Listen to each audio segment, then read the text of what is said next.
Ugh.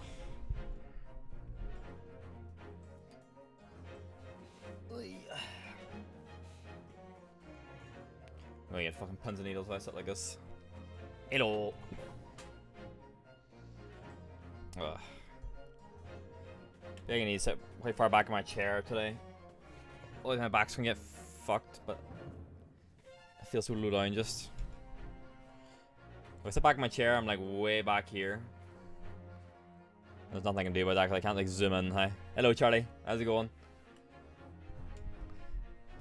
Oh, Jack, you, huh? Bay? Bump, bump, bump, bump, bump, bump, bump, bump, bump, bump, bump, bump, bump. Alright, so... Oh, fuck, I need to lower us down again. I see more of that fucking crap behind me. So, we're starting case 3 today. Out of 5, I believe. Lego, huh? Look how much fucking, like, much there is around me when I fucking sit back. That's why I need to sit forward and it fucks my back up, huh?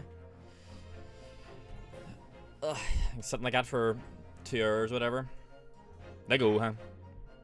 Adventure of the Runaway Room. Let's do it, time. Ah, okay, edge of my chair is like cutting back my legs. Sit back, nah, I don't like it. Stop playing.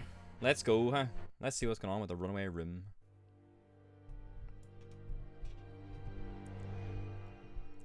The Adventure of the Runaway Room. Glancing over my records of the late last century, I am faced by the events of a certain bitter winter. A murder in a carriage as it sped through dense London fog in the dead of night. Oh dear, huh? Though the victim and the perpetrator were the only ones inside, there were multiple witnesses to the crime itself. However, none could have imagined at the time that such a seemingly obvious case as this would end in such a horrendous manner. God, huh? My friend, Mr. Herlock Sholmes, once said of the incident, "I believe that perhaps that case was indeed the prelude. Oh, the prelude, The beginning of a long concerto that impressive Japanese student and I were to play together." It's me, huh? Oh. Cutscene. Oh, there's us. Amazing. Is this really just a railway station? Railway station or not, I've never seen such an enormous building before. Where's the Hogwarts Express, eh? And look at all the steam locomotives. This country is incredible. We've arrived, lads, huh? Platform 9 3/4, yeah. Oh, we is here. Brian's Cocoa, huh?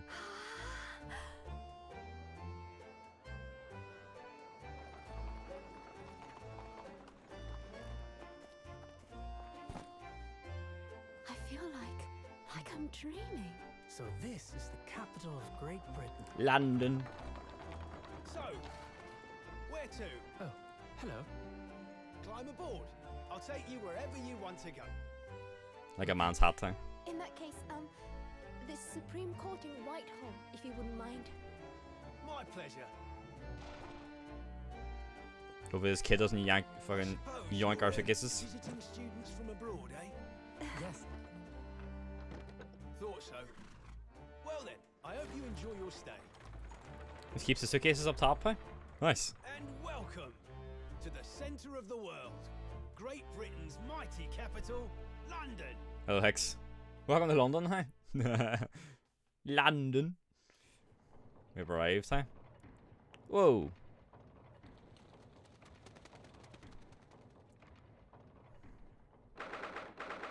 '18th of February, 9:21 a.m.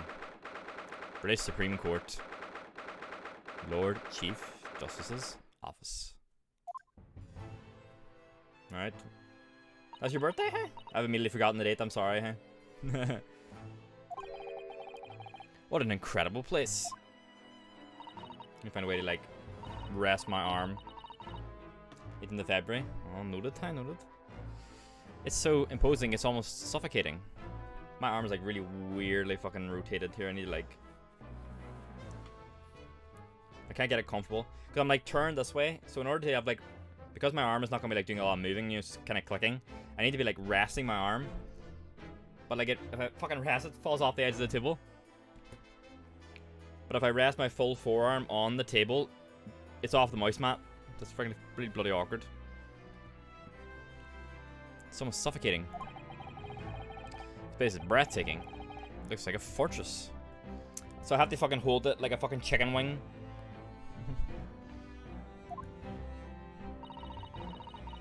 So I'm able to like have the mouse actually on the mouse mat. There's some stone buildings like this in Japan now, of course.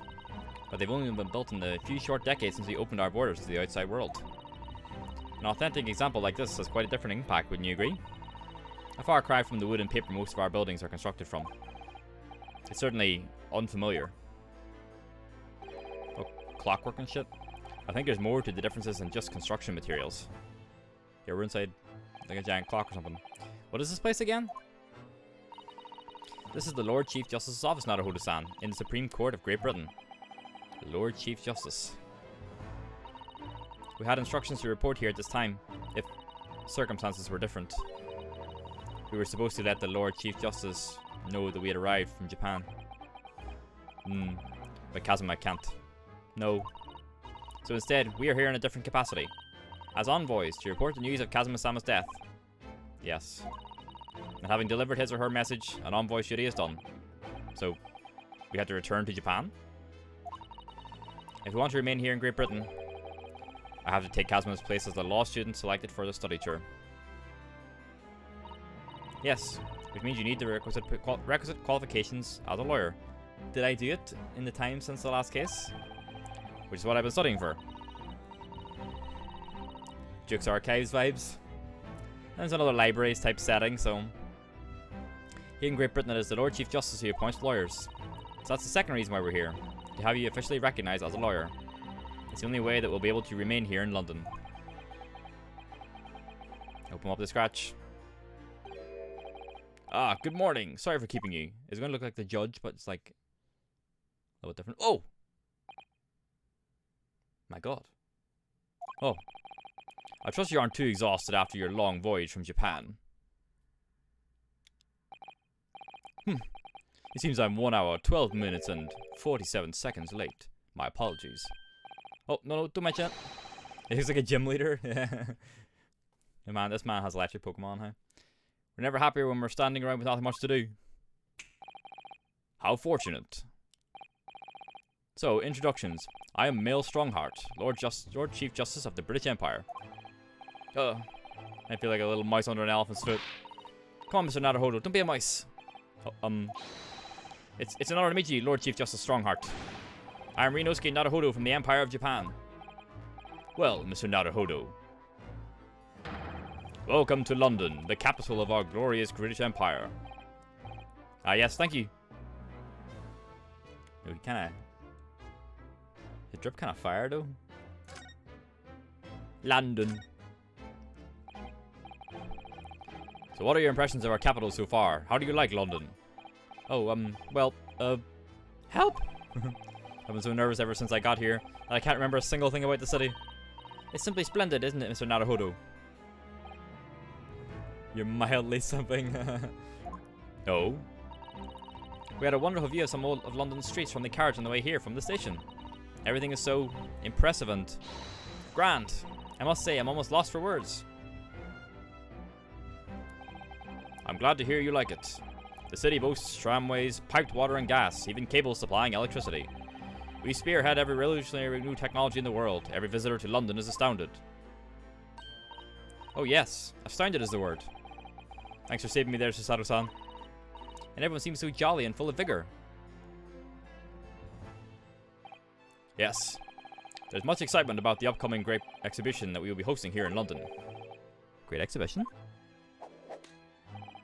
Cultural and technological advancements from around the globe are to be exhibited here in our great city. It'll be the greatest spectacle of its kind in history, and will make Paris's World Fair look like a toy shop. Gosh, I can hardly imagine how magnificent it's going to be. Great Britain's capital city is nothing but magnificent. London is the center of the modern world. Even if you do say so yourself. The sun will never set on our great empire. Perhaps it is fate that in these progressive times we welcome visitors from the land of the rising sun. I'm a law student. Lord Chief Justice? I think you were expecting a student of law for this study tour, weren't you? Absolutely. How about that, eh? Mr. Kazuma Asugi, if my memory serves. That's right. The British government has already been telegraphed a full report on the situation. I understand the young man lost his life aboard the steamship bound for our shores. That's amazing. The news reached him before we even arrived. Fast AF, eh? They probably like fucking, the end of one Discord, huh? My country naturally extends its deepest condolences to yours. Oh, thank you. And you honor this appointment specifically to inform me of the news? Yes, just for that reason. Yes. We are here in the capacity of envoys from Japan to report the sad news in person. They tell me you Japanese are people of protocol and courtesy, and I see that it's true. And it is with some regret that I must inform you that the death of the young lawyer means this study tour arrangement can no longer proceed. If you would just hear us out, Lord Strongheart. Shit, you made the music go away. What do you have to say, madam? It's about the study tour. Mr. Naruhodo here would like to make a proposal. Would he now? Well, Mr. Naruhodo. This is it then. The moment of truth. Continuing the study tour. Let's go. The thing is, Lord Justice, Lord Strongheart, I was wondering if perhaps you would consider allowing the study tour to go ahead. Don't misunderstand me. Britain would ideally like to see the tour go ahead. But without a lawyer from your country, there's nothing to be done. Well, in that case, well, if there was someone else, another lawyer from Japan, I mean. Is there something I don't know? Only a single lawyer was invited to Great Britain from your country, and that was Mr. Asugi. At least, that is what I've been led to understand. Well, the thing is, this really isn't going well at all. I just can't seem to find the right words to say this to the man. Mr. Naruhodo! I could ruin things here if I'm not careful. What am I going to say? If there's someone else here from Japan who could be described as a lawyer, it's me! It's me, Austin! It's me. I can do it. Is that so?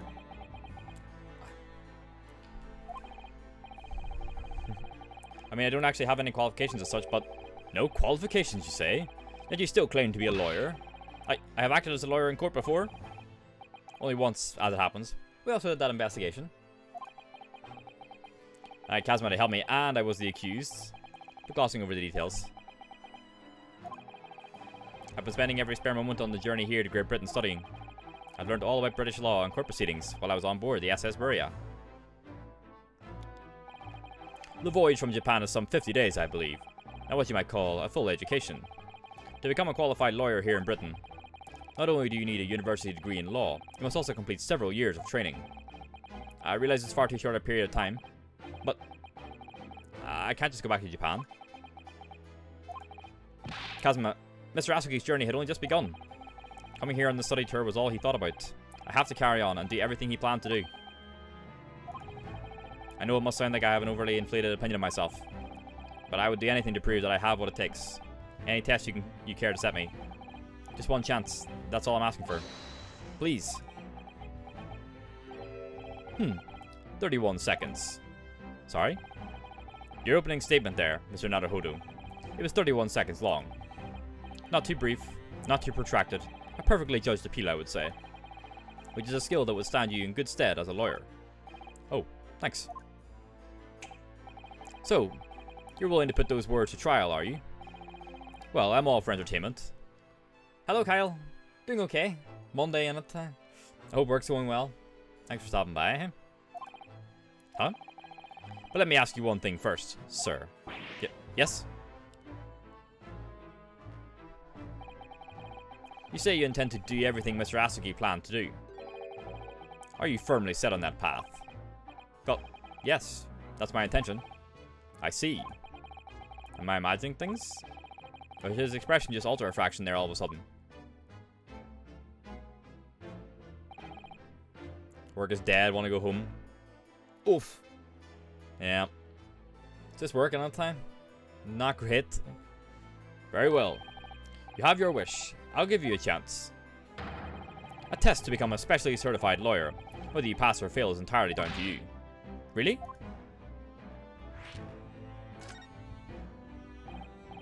So, what form will the test take exactly?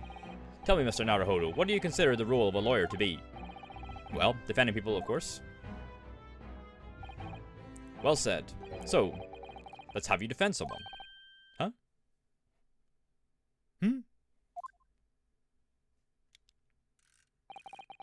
Your timing is perfect, in fact. There's an apt trial about to begin later today. No advocate has been appointed for the defense as of yet, so this will be welcome news. Today? Straight away? Fuck. If you manage to secure a verdict of not guilty, you'll have passed my test. What could be simpler? How do I get myself into these situations? At least we're not on trial this time. What could I ask? What sort of trial is it, Lord Strongheart? Yes. Good question. Ah, I remember. Where is Herlock? Is he okay? It's a murder trial. A murder? An extremely simple case, I understand. You really can't lose. That's easy to say.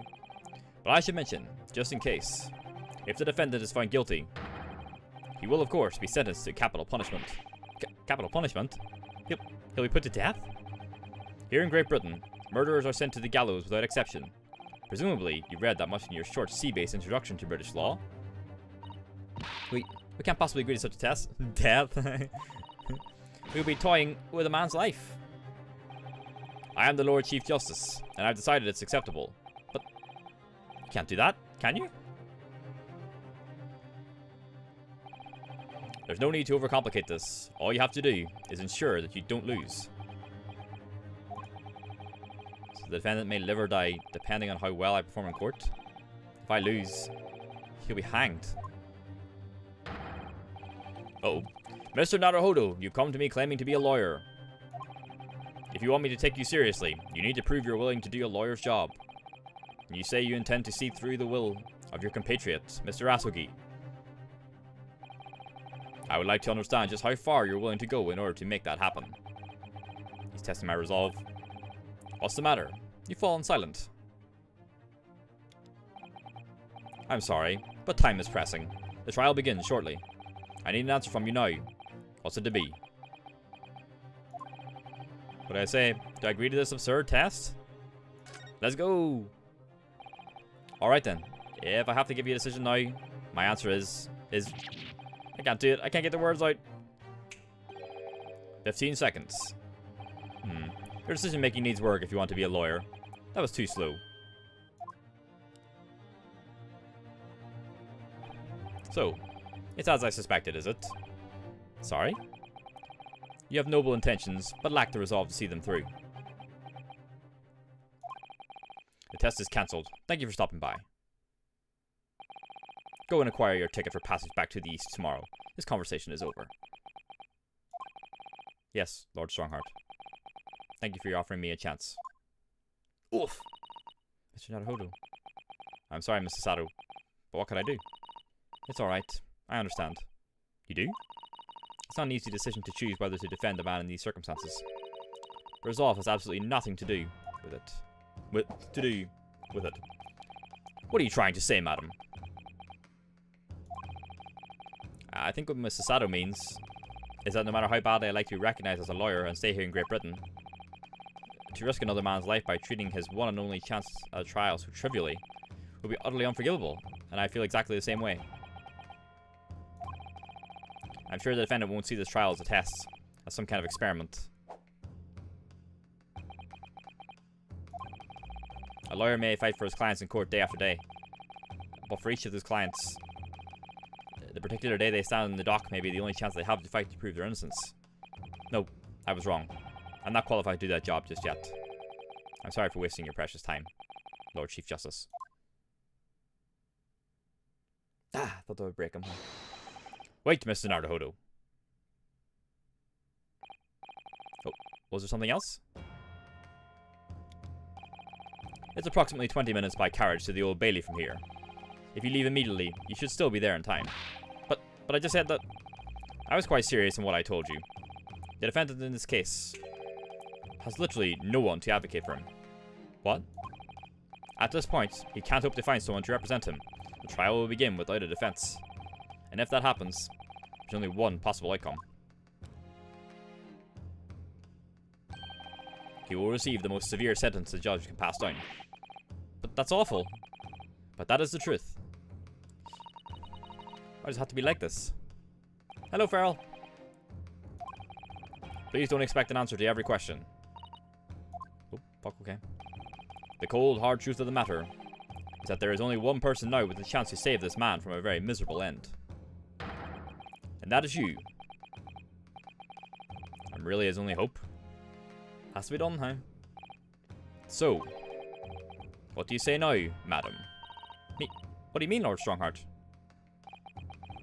You said it wasn't an easy decision to choose whether to defend a man in these circumstances. And I agree. But in my estimation, it is purely and simply a matter of resolve. Oh. Our time is up here. I have a meeting to attend. I must leave in 2 minutes and 16 seconds. So, venture into our great city and enjoy yourselves. At the murder trial. He's gone. The Old Bailey. Time to go, I guess. If we're going to do this, Mr. Naruhodo, we must leave at once. Yep, time to go. The Old Bailey, London's highest criminal court with an illustrious past, the Old Bailey. This is where I'm to take my test and prove my worthiness as a lawyer. I've missed crucial stuff. Basically, Farrell, so Ryunosuke and Sasato arrived in London. They got on a taxi, a little carriage, to go to the office of the Lord Chief Justice of the British Empire. We met him. He's that tall, buff-looking guy. He knows that Kazuma was killed. He'd been sent like a telegram or something when we were on the boat. And they said that with it, basically the study trip has to be cancelled. We're like, right, we'll do it instead. He's not exactly convinced of our. So Ryunosuke did the studying on the boat from between the last trial and now, but your guy doesn't believe. He's called like Male Strongheart, I think is his name. He doesn't believe it's enough time, so he's giving us a trial to see if we can, like, I get a test to see if we can be a lawyer. And it's this murder trial where the defendant has no one to defend them, so either we do it or they're going to die. They're going to be sent to death. So we're going to go save them. No, it's not us this time. As I say, at least it's something. At least we're not the fucking victim this time. 18th of February, 9:45 a.m. The Old Bailey. Defendant's antechamber. Well, time to meet our client. Oh, thank goodness, we're in time. There's still 15 minutes until the trial begins. I never need a horse-drawn carriage to go so fast. Speeder. I thought my teeth were going to rattle this. Did you hear what I said to the driver when we climbed aboard? Get us to our destination in 5 minutes, driver, and there's a guinea in it for you. It's one of my favourite lines from the Herlock Sholmes stories, and it worked quite perfectly. If you're wondering where the name Herlock Sholmes came from, by the way, I'm pretty sure this is correct. In the Japanese version of this game, which came out many years ago, the character is actually called Sherlock Holmes. But when they were dubbing it and like translating it, they couldn't call it Sherlock Holmes for copyright reasons, so they called it Herlock Sholmes. But in the intention is that the character is Sherlock Holmes, or at least like this universe is Sherlock Holmes.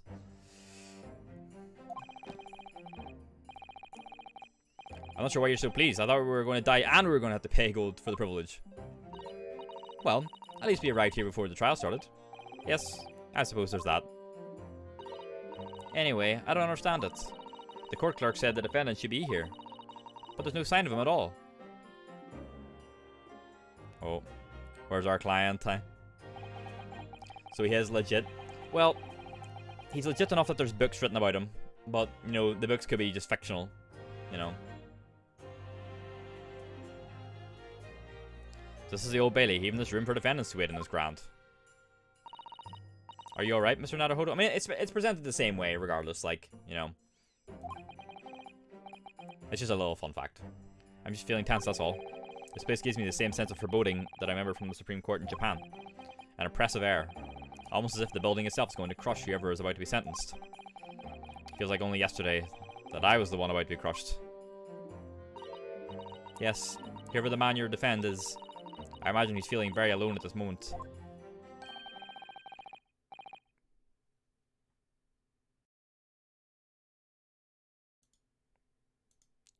Jacksepticeye.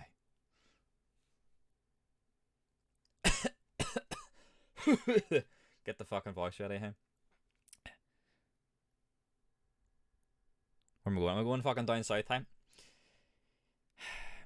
I'm not doing the fucking high-pitched Jacksepticeye, but we'll have to do the fucking down south accent. Top in the morning to you, madam. Sir. There you go, huh? Is it actually like, oh, fuck me, huh? Who's this? What are you doing? Follow me here. Things are fair desperate, aren't they? Fuck me, huh? Sorry? Look at those expressionless faces from the east, are yous? Cretin, hey? From Japan, yes. Ah, Japan is it? Right, say no more. So, how much yous need? Oh, he's even got sleazy music, hey? No, we're just here because... No one to explain, fella. I've been there myself, so I have. No place to go, nothing to eat, barely a penny to your name, and all while in a strange, faraway land. Well, actually, we haven't found a place to stay yet, no. John Cena. 'Tis grand, 'tis grand. Let me start by giving you 1,000 guineas. Say nothing now. 1,000 guineas? Please, Mr. Sato, you have to shout. But 1,000 guineas is enough to build an entire mansion in the most prestigious area of Tokyo. Nani? 'Tis nothing to me at all. I like to ensure I have sufficient funds to weather a rainy day, you see. I have enough wealth to buy the city of London 2 or 3 times over. Could that much rain even fall in one day? Aye. But even so, we couldn't possibly accept such a large sum of money. Or he could also be like from Belfast or something like that, instead of like from Dublin. Ah, hit me in the eye. Don't get me wrong, fella. I'm not giving it to you, no strings attached. I'll be waiting for you to do something for me. Oh. To be honest, it's a little embarrassing. The trial is about to begin, you see, for me good self here. I'll be in the dock. So now, what I want you to do is come along with me and stand there beside me. Officially, you be my lawyer, but that's just a little detail now. Oh, well, the thing is, don't worry about a thing. All you have to do is stand there next to me, nothing more. Otherwise, you see, the trial is going to start without me having any kind of representation at all. This boy's over here because they think he's in the Ra or something. That's why no one's defending him, huh? So it was true. The Lord Chief Justice wasn't just making it all up, just switching axes halfway through. What do you mean? I'm terribly sorry to have to ask, but does that mean you're the defendant in this trial? Aye. Bluster and blazes, do yous not know who I am? Me? One of London's biggest names? Nope, sorry. You only just arrived in the city, you see. I see. I suppose that's not altogether impossible. Well, just next to Hyde Park there in the centre of London is another beautiful park. Sorry? A park? What? It's called McGilded Park, full of blossoming flowers in the spring and singing birds and whatnot. I donated to the city, so I did. The fact he even says so I did. There's so many fucking people up around here say that. Aye, so hi. I'm wild tired, so hi. And so I did and fucking all that shit. I don't do it, but a city of smile, that's my vision for London. There's nothing Magnus McGilded wouldn't do for the city and its queer-eyed people. That's amazing. I mean, really extraordinary. Ah, but now they the gal they say I'm a good-for-nothing criminal. Me, Magnus McGilded. What is the matter with the London people? Oh, police. Fuck. London police, I tell you. Man's about to fucking hulk out time. Alright, don't pass out. Mr. Naruhodo. Perhaps now would be a good time to introduce ourselves, while the gentleman catches his breath. Good idea. Mr. McGilded, the thing is, we're actually here in London to study British law. We're law students on a study tour from Japan, you see.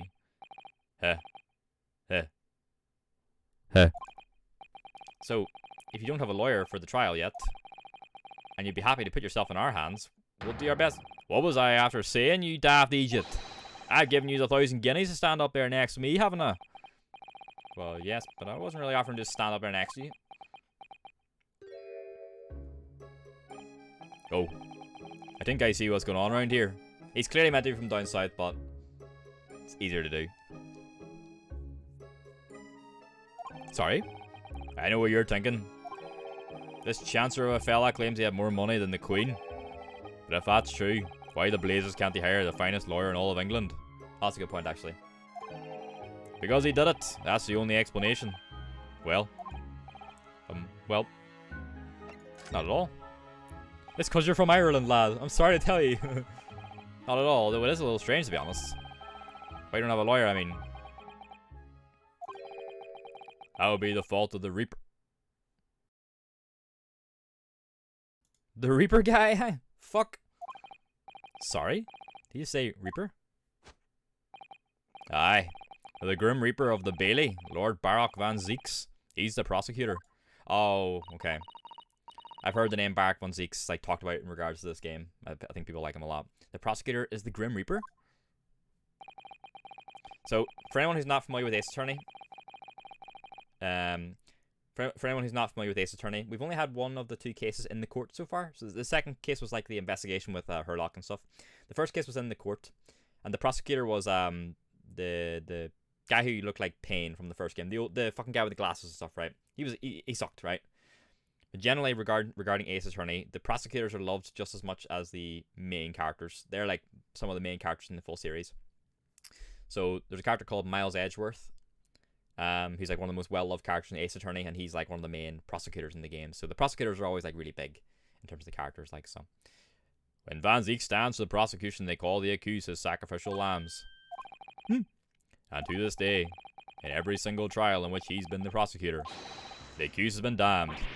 Okay, this sounds like one of the prosecutors from one of the first games. What? Baron von Karma. Oh, is it going to look like von Karma? So it's reached a desperate situation where there's no one willing to stand in defense against the fella at all. You could say he's a living legend of the Old Bailey.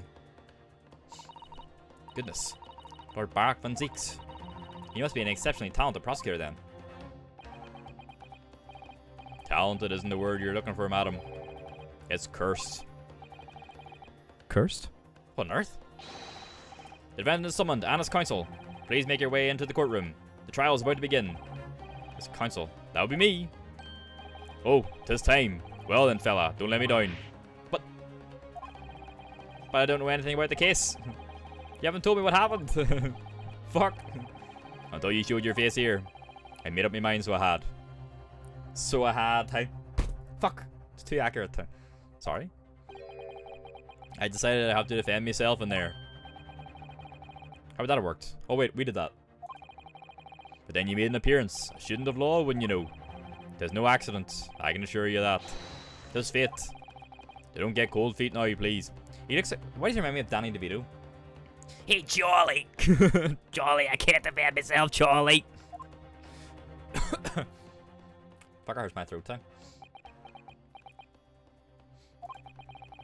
I literally know nothing about the case, or about this man who stands accused. In fact, the only thing I do know is that I can't just turn my back on him. Ah, nice, okay. Let go. Mr. Naruhodo. The man is no one. He'll have to stand alone in that courtroom, armed with nothing to defend himself. Yes. Something that Kazuma would never have allowed to happen. Counsel for the defense, what are you doing? If you're late for the start of the trial, you will lose your right to stand. Oh, we need to go. I'll be right there. Let's go, huh? Into the courtroom.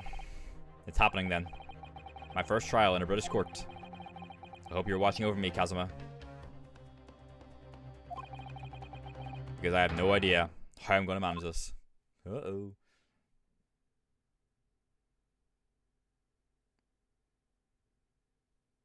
Oh.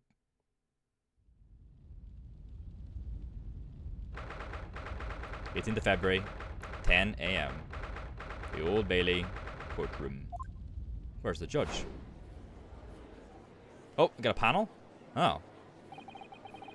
So this is the highest court in Great... Fuck, that's a lot of voices. Hang on, no. This is the highest court in Great Britain, the Old Bailey. The centuries of history in this place are palpable, isn't it? It's so different to the Supreme Court in Japan. Who's this fucking guy in the pink suit in the middle? Feels both imposing and strange at the same time. The atmosphere almost makes words redundant. Whatever the country, determining a person's guilt or innocence is always a solemn affair. May I say something, Mr. Naruhodo? Oh, yes, what?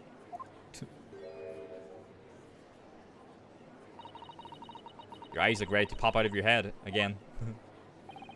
I know, but I just can't help it. Oh! Oh! Santa! In the name of Her Majesty the Queen, I hereby declare this court to be in session. I'm gonna forget all these voices immediately, by the way. We are here today to determine the guilt or innocence of Mr. Magnus McGilded. I now call upon the counsel for the prosecution and defense to declare their willingness to proceed. Fuck.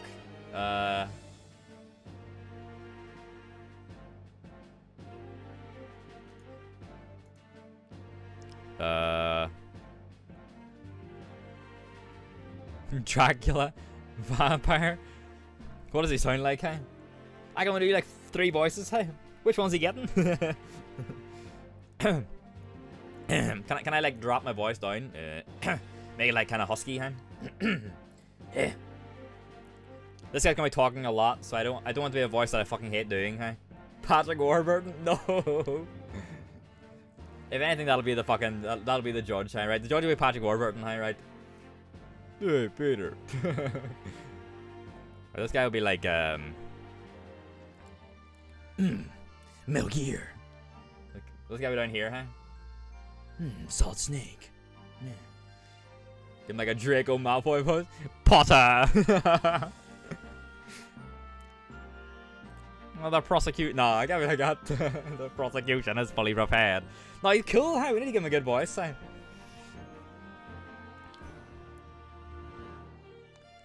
You're gonna regret the snake voice pretty soon, I think. I know. I should have got water, huh? I'm nothing to drink. My fucking throat's gonna be like a fucking Sahara Desert, huh? It looks really mean, really. What about like hard my voice? Kind of like the fucking Chief Justice guy, right? Or like fucking like RoboCop, huh? The prosecution. Snape. The prosecution is fully prepared. That must be the Reaper of the Bailey. He really does look fully prepared to dispatch his next poor victim to the underworld. Counsel for the defense, you appear to be Eastern. Do you speak English? Huh? Oh, yes, of course. Sorry. But I asked if the defense was ready. And I couldn't be further from ready if I tried. Those eyes please me. Nipponese. What? You can't say that. Just remember, this game was written... It's a Japanese developer, remember? They shroud your fear, your doubt, your trepidation. They run wild, clinging to some phantom notion of courage. With a quintessential look of a sacrificial lamb. Ugh. A cold shiver just ran down my spine, all the way to the tips of my toes. Now, Mr. McGilded. Yes, my lord. Fuck, there's so many. You stand accused of murder, a capital offense. You can be sent to the gallows if found guilty. Are you quite sure you wish to entrust your defense to this foreigner? As I've already said, my lord, 'tis a grand thing to give opportunity to the young. The struggle. Even if the fellow's a student from some little island off in the Far East. Is it not the British way to ignore the dangers to yourself and give those less fortunate a fair chance?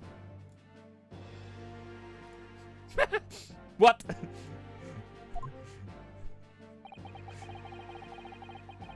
I like to think that acts of chivalry do the great British Empire proud.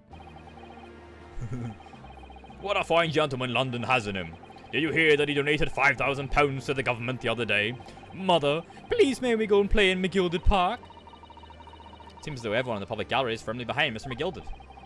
That's definitely welcome news, and he certainly has a way with words. I'm surprised he couldn't convince anyone to defend him. Eloquently put, Mr. McGilded. A most laudable sentiments. Now, ladies and gentlemen of the jury, I'm sure I need hardly remind you. Fuck the jury need voices too. Oh, fucking hell. That you 6 members of the public have been selected for your impartiality. Are you ready to proceed? Christ time. Yes, my lord. If the task is to send rotters to the gallows where they belong, I'm more than ready. Ladies and gentlemen of the jury. At the manor, his lordship always says we should dispose of rubbish promptly. Naturally, I agree. Ha! Any criminals here will soon be wishing they never set eyes on me. That's fucking awful, huh? Alright. This guy will be the jury guy. I feel a chill. Oh. Oh, don't mind me, my dears. I'll just be getting on with me knitting. Must finish these mitts for my grandson. This will be my voice acting real, huh? Amazon Naruhodo. These people, I've instantly forgotten like 4 of the voices already, huh? The jury. Yes, that's something we don't have in Japan yet. That's right, I've only ever read about it. The first guy's voice, don't remember it at all. But here in Great Britain, the court's final verdict depends on the opinions of these 6 jurors. These jurors are going to have about 6 different voices throughout the case, by the way, so get ready for that time. Apart from the old woman. Hello, Swoopy. The judge passes the sentence according to the law, but the jurors determine guilt based on common sense. So the defendants ultimately judged from 2 completely different points of view. Welcome into the shit show, Swoopy, hey, where there's about 7 different fucking voices going on at once. But how exactly do the jurors give their verdict? That I don't know, but I'm sure it will become clear as the trial progresses. Prosecutor Van Zeeks. My lord. It's been a number of years since we've seen you here in the courtroom. I thought you had renounced your fame. I'm known as the Reaper of the Bailey, my lord. Infamy rather than fame, I would say. But yes, 5 years have passed since I last spread my wings in this capacity. He does look sick, though. So, what brings you back? Is there some change of circumstance of which the court should be aware?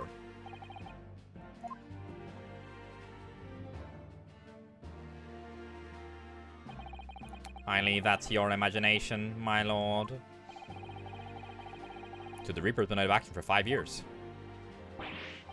Why did you have to choose today of all days to make a comeback? Don't lose heart, Mr. Naruhodo. As you wish, sir. The court nevertheless welcomes your return. Now then, opening statements, I think. A summary of the case, if you please. Certainly, my lord. As your lordship is aware, this is a case of overwhelming simplicity. You must be the only ones in here who aren't aware. Oh! The incident took place in the late evening, 3 days past. The hour was some minutes after 10. The victim was a maker of building bricks known in the community as Thrice-Fired Mason. What is he called that? Sorry? Thrice? He was a very accomplished craftsman. The bricks he fired were said to be almost indestructible.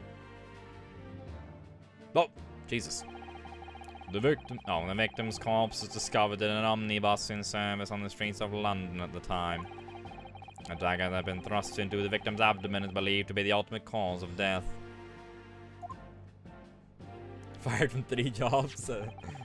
Here is the autopsy report from the investigating medical officer in Scotland Yard. Thank you, counsel. I shall accept that in the photograph as evidence. The autopsy report has been entered into the court record. A report prepared by Scotland Yard coroner, it gives the cause of death as internal hemorrhaging as a result of a single stab wound to the abdomen. And the photograph. A photograph of the victim taken on the omnibus. The knife in his abdomen is clearly visible, but his face is partly obscured from view by an old cricket hat. And one further item of evidence. The prosecution wishes to submit these as well. These are... Good lord. Is that blood, counsel?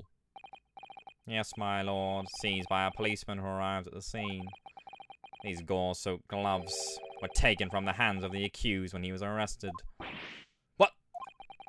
Mr. McGilda's gloves? Had blood on them? They ain't looking good, huh? Yes, I will accept these as evidence as well. Defense leather gloves. The leather gloves the defendant was wearing at the time of the incident. There's a blood stain on the right glove. Okay. Alright, I get into this. I'm backed into a corner before you even started. Continuing. According to the driver of the omnibus, there were only 2 passengers travelling inside his vehicle at the time. Only 2? Obviously, one of those passengers was the deceased brickmaker, Mr. Mason. Mr. Mason, of course. The other was the accused, Magnus McGilded. Well, rather damning circumstances to say the least. Defendant, what say you? What about the driver? Well, of course, I have no recollection of such a thing. Mr. McGilded.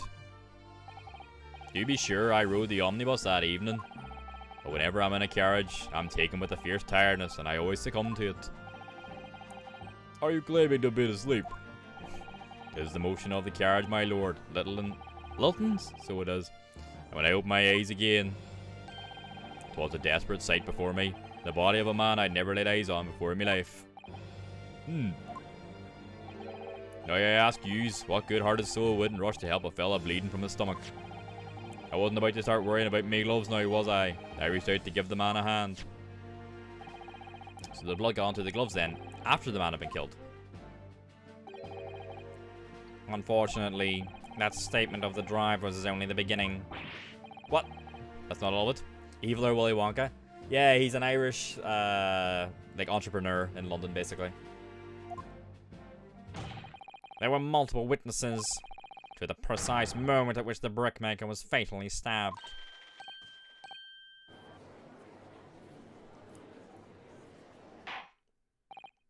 Order.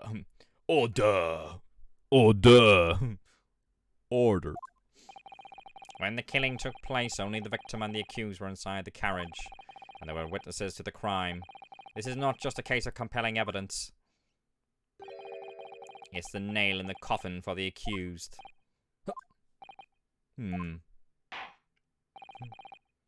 Thank you, counsel. The circumstances of the crime have been made quite clear. I think we'll hear testimony from these witnesses first of all. Fuck, more voices, hey? Oh no! Your wish is my command. Oh!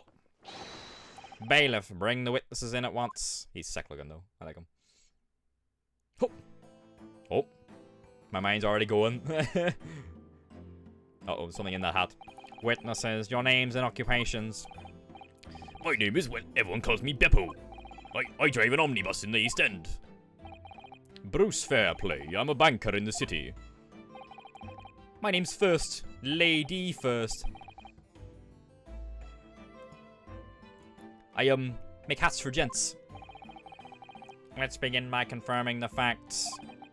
3 days ago, at a short time after 10 o'clock in the evening, all of you present in the stand were in an omnibus and witness to the aforementioned incident. Is that correct? Yes, sir. Quite right. Yes, sir. That's right, sir. The voices are changing already, hey? Very well then. Let's proceed to your formal testimonies, please. Each of you will tell the court precisely what you saw. I'm just looking at the faces and whatever voice comes to head is what I'm doing, huh? You know they all sound fucking variations of the same thing. But you know what? You get the point, huh? Witness testimony. Let's go, him. What the witnesses saw. It was the last bus of the evening, so I had a few customers. I remembered well. The victim and the man accused of killing him were sat next to each other inside the bus. Then out of the blue, The accused just reached over and plunged a knife right into his guts. That's right, he stabbed him. I screamed, I did. Couldn't help it. As soon as I heard the scream, I stopped my bus. And then I saw it too. Yeah, the difference enough, right? Unambiguous testimony, I must say. Exactly, my lord. These men witnessed the incident in the omnibus with their own eyes. I'd like to ask a question, if I may. Yes, counsel. Well, this testimony makes absolutely no sense to me whatsoever. Why not? Well, the incident took place inside a moving carriage, didn't it? As has been clearly stated from the outset, yes. Well, in that case, how could those two witnesses possibly have seen what happened? There's no way they could have seen the inside of a moving carriage.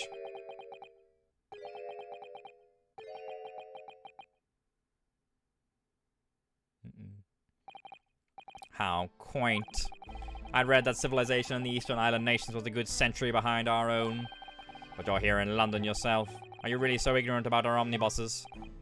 Huh? Tell me, my Nipponese friend. Can I say that then? Have you ever traveled in an omnibus? Well, no. We, only arrived in London this morning. No matter.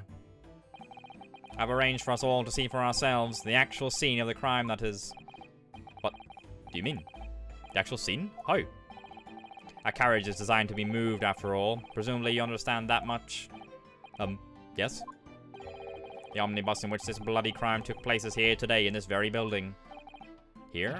What? The entire carriage? Bailiff. Bring forth the stricken omnibus. Try to find the voice sign, so I keep doing that. Oh!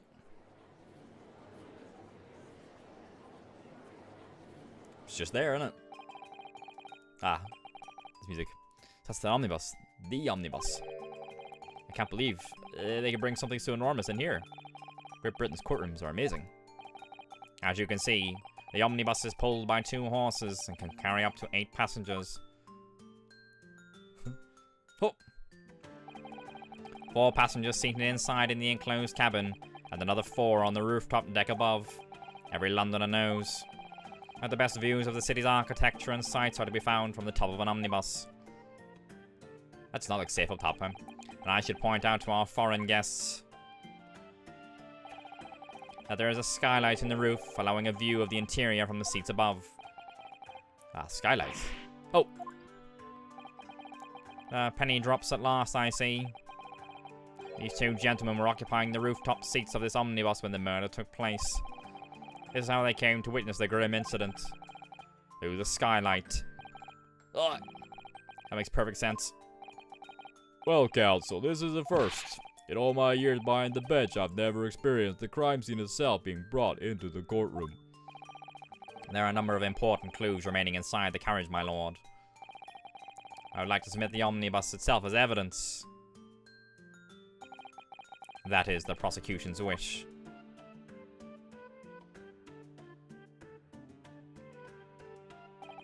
Very well, I see no reason why not. This omnibus is hereby formally accepted as evidence. Alright. The omnibus is cool. Oh, you see looking opposite people's butts. Well, it's like halfway, right, between the benches. The 8-seater omnibus that was the scene of the crime, there were passengers both inside the carriage and on the roof deck that night. Okay. I can't believe it. The entire crime scene entered as evidence.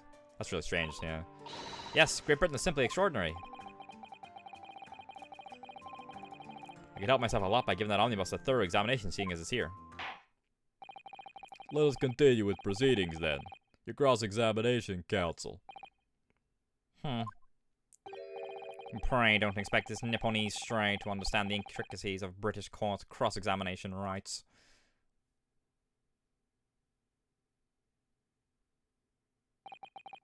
Alright. My first cross-examination in a British court. Focus, Ryunosuke. Focus! If only they knew, hey? Cross-examination. Right. We need to have a look at the, Right, we need to have a look at everything. An armband I inherited from Kazuma identifies the wearer as a defense lawyer throughout the Empire of Japan.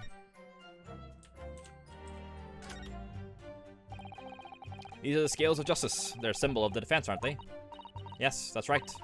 The scales are a symbol of fairness, to show that all are treated equally in the eyes of the law. And they're a warning to those who enter the courtroom without an impartial mind. But if they're the mark of the defense, it'd be more auspicious if they were weighing more heavily on the not guilty side, I think. Very impartial, I'm sure. Anything else? Oh, messed on the inside. Oh. The lawyer's name is embroidered on the inside here. Look. Kazuma Asugi. This was his band, of course. Damn. He had his heart set in a study tour in Great Britain. I'm sure he would have found the truth he longed for here. But he lost his life before he even had the chance to see the place. Such a strong sense of his hopes and dreams when I look at this armband, though. Dang, huh? Alright, the crime scene. Or the thing. Victim, name, thrice fired mason, male, age 54, occupation, brickmaker. Time and cause of death, 15th February, 10 PM to 11 PM. Stabbed once in the abdomen with a knife while journeying in an omnibus. Died due to internal hemorrhaging resulting from the trauma. Okay.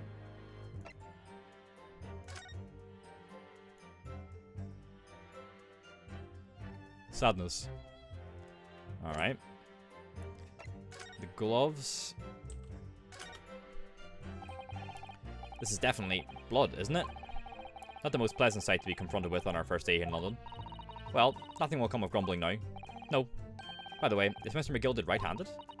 Yes, I believe so. He was toying with a coin in his right hand a little earlier. Ah, yeah. Good catch. Ah, pity if only been left-handed. I think blood in either glove would be fairly incriminating, really. Yeah, that's true. Dun dun dun dun dun dun dun dun dun. Don't think I see anything else. Oh, nothing right now. Christ. Okay. Well, let's open the door and go inside, shall we? Ah, the scene of a murder. It's horrible. In we go.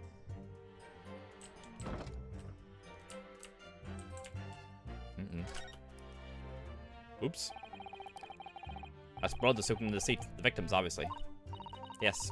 That seat would be clearly visible from the roof deck. Would you really stab someone in full view of the other passengers like that, I wonder? Well, it was after dark, and there was a lamp on in here, so perhaps the culprit couldn't see anything outside through the skylights. Whichever way you look at it, it doesn't seem like it was a planned attack. What does it say? It's a poster for the great exhibition that's due to start 6 months from now. There's a lot of focus being drawn to the Crystal Tower, the centerpiece of the whole exposition. Oh, the Crystal Tower. It's under construction already, I believe. People all over London must be fizzing with excitement at the prospect of such a grand event.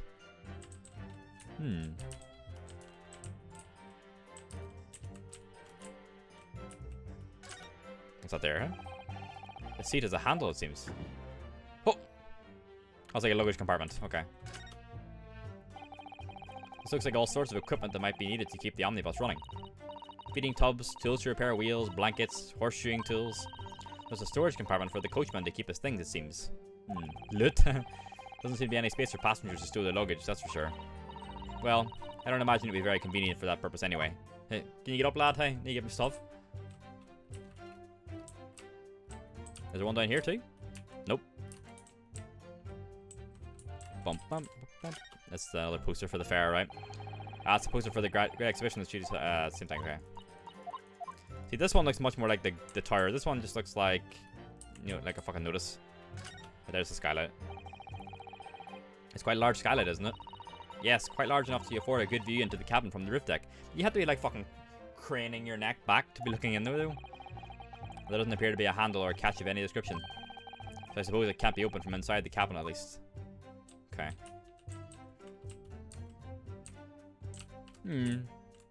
Okay. Have you seen enough? Let's step back outside then.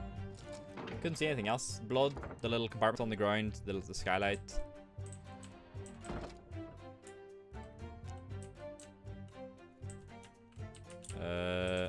Oh, anything at the front?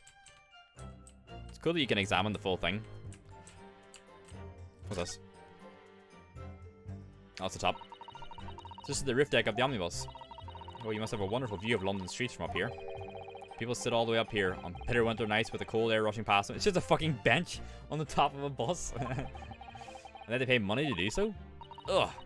I can't imagine how cold it must feel. That just made me think of something horrible. Can you imagine being dragged around the city in the freezing cold as a punishment? Perhaps that is the real price you pay to stay out late.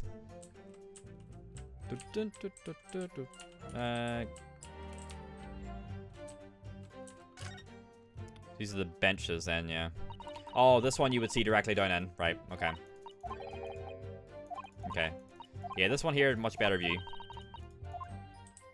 The one at the front, not really. If you're sitting here at the front, then there's fucking no way you're like, what's going on down there, huh? Okay. Well. It was the last bus of the evening, so I had a few customers. I remember it well. The victim and the man accused of killing him was sat next to each other inside the bus. I thought they would have been, like, facing each other. And you saw them through the skylight in the roof of the carriage. That's right, when you sit up on the top deck, the window's right there at your feet. Yeah, the ones at the back, yeah. There was a lamp on inside, so I had a pretty good view. Oh, they were beside each other. That's not him, huh? The two of them were wearing hats, and I couldn't exactly make out their faces. But there's not a shred of doubt in my mind that it was Mr. McGilded. Huh? How can you be so sure? Well, how can I put it politely? McGilded is a gentleman of rather small stature. I couldn't have mistaken him for anyone else. Let's not forget that when the vehicle came to a halt, the only people inside the enclosed cabin were the deceased Mr. Mason and Mr. McGilded. There's no room for doubt here. Ah, I really wish there was. Hey, Emmy. Then out of the blue, the accused just reached over and plunged a knife right into his guts. And so you saw it then? You actually saw the moment it happened? Didn't I already testify to that? None of them are reacting weirdly to anything. Or our fair dinkum, hard-working city banker is not considered trustworthy these days.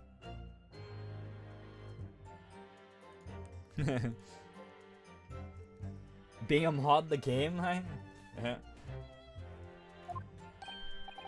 Oh, no, I didn't mean that. Ugh. It's no good. I've really got his back up. Perhaps you could just tell us what you saw in a little more detail. If that's... Oh, fuck, what's this guy again? My lord! Juror number 3. What's the meaning of this? My mind is made up, my lord. Completely and utterly made up. Made up about what? I don't like the stinking rich. Never have. Yeah. Although our client is rich though, so that's kind of fucked, but I like this guy. They're always up to something or other than... That he should... Oh yeah, fuck, he has a knife in the courtroom. Every one of them. And that little leprechaun of a man is no exception. Well, he can't fool me. Whoa! Jesus. There's no point wasting time listening to any more of this. That's my opinion on the matter anyway. That is precisely what I was about to say. That's this guy's voice. Hi, Torbjorn. Hi, fuck, okay. Oh, fuck. As the foreman of the jury, it's my duty to set a good example to my fellow jurors. He's out too, huh? I need a wee fucking, like, sheet in the middle of my monitors that says the voices, huh? What the... What's happening here? Let me see. Ah, yes. It seems that's why the members of the jury give their verdicts. With fire? Apparently, yes. White for innocent, and black for guilty. As the 6 members of the jury make up their minds about the case, one by one, they each cast a ball of fire into the great scales of justice, as we saw a moment ago. So if those enormous scales fall completely to the black side, does that mean... Let's do our very best to make sure that doesn't happen. Ah, now I'm even more worried than I was before. Very well. The court acknowledges the change in the jury's stance. No theory craft in chat, remember, huh? Like we said last time. Counsel for the defense, please continue with your cross-examination. This is a nightmare. That's right, he stabbed him. I screamed I did, couldn't help it. As soon as I heard the stop, I stopped my bus. And then I saw it too. Did you? Hold it! I will stop streaming the games. No cap. What exactly did you see? Oh, well, sir, that would be the passenger, sir. Yes, collapsed on the floor he was. And by the passenger, you obviously are referring to the victim, Mr. Mason, the brickmaker. And the other passenger had that knife in his hand, like this. And by the other passenger, obviously, you're referring to the accused, Mr. Magnus McGilded. And then he plunged it down like this, stabbing the other passenger in the belly. What? Lies. My lord, if you'll forgive the interruption. Juror number 2, go on. Mr. McGilded is a pillar of society and a gentleman, and a gentleman's word should be sacrosanct. Sacrosanct? Yeah. However, those of us in service know we must accept hard truths. Wait. What are you about to do? Dispose of the rubbish. Uh-oh. They getting on it quick, hey? No. I don't wish to cause offense, but I do like to eradicate all traces of filth and grime.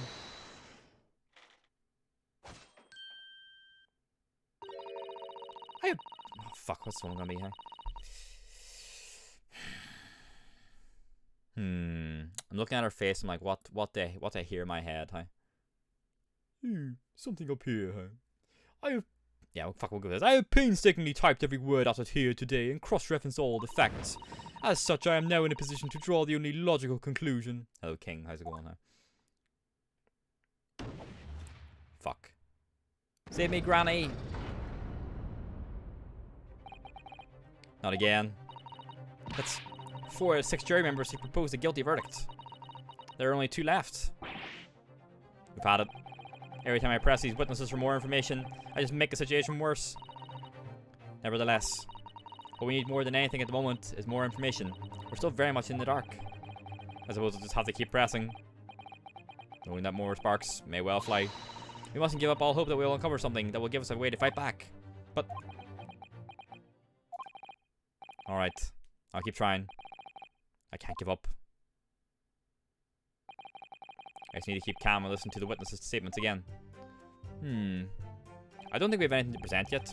Alright, so when it happened, the only 2 people in the enclosed cabin area were the victim and the defendant. And, so help me, 3 whole people witnessed the man I'm trying to defend do the deed. I don't like to be pessimistic, but we do seem to be in a rather difficult situation here. Ugh. What am I supposed to think here? Is Mr. McGilded really innocent? Or could it be... But before we jump to conclusions, our first task should be to gather information. We need to understand the case much better than we do at the moment. Yes, you're absolutely right. Let's listen to those witness statements again. A little more carefully this time.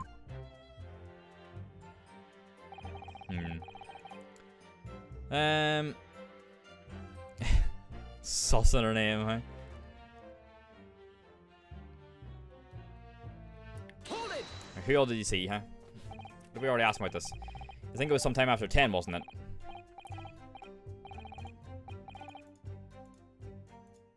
It's hard to see if they react to his statements when they're all the way on the other side of the table, huh? Oh yes, sir. That's right, sir. Yes, ever so cold it was. Freezing, in fact. You had 4 passengers on board at the time. Is that correct? Yes, that's right, sir. Not all traveling in the same parts of the bus, of course, though. No. And there were no other passengers when the incident took place. No one alighted, for example. That's the end of case 2. Who was it in the end? It was the Russian girl. It was, what was her name again? Pavlova. She had help from the crew. So her cat had jumped into Kazma's cabin and she went to get it in the middle of the night. And Kazma found out who she was and he was going to help her.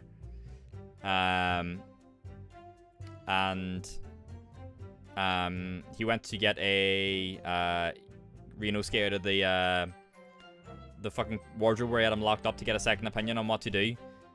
And your girl Pavlova thought Kazma was going to call the captain, or call the inspector, Hosonaga. So when he turned around to go to get Renosuke, she pushed him and he fell and fucking hit his head on the end of the bed. And that was it. So it was unintentional. Like she didn't mean to kill him, but it's what happened.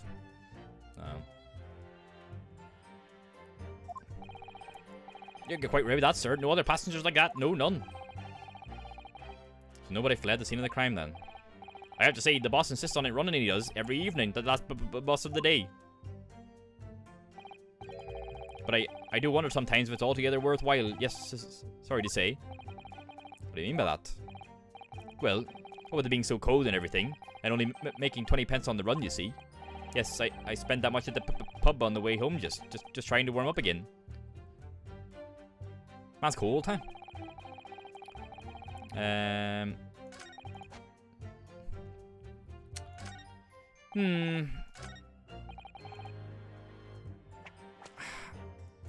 pretty sure there's a way to go back, but I can't figure out how to do it. Like there's like a back arrow, but whenever I click it, it just progresses.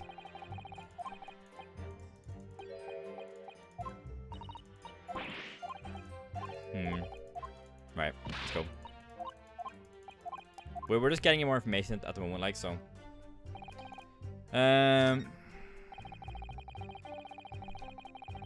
So he looked down and he saw that.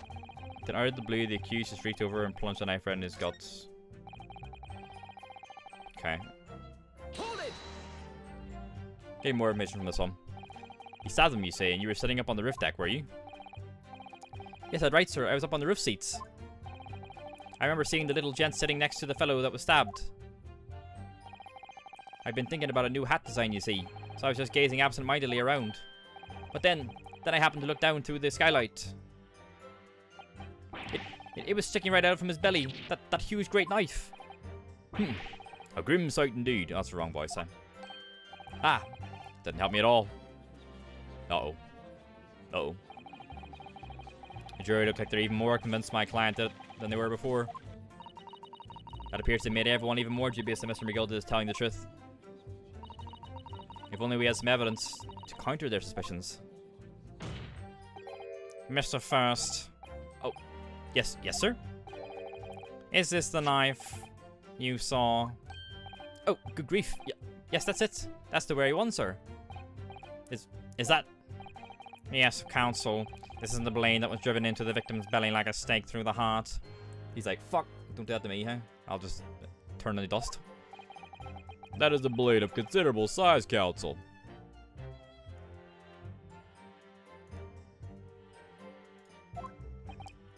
It is, and furthermore, the scabbard is emblazoned prominently with a certain initial. The lettering M, which seems oddly familiar. Ah, please, no.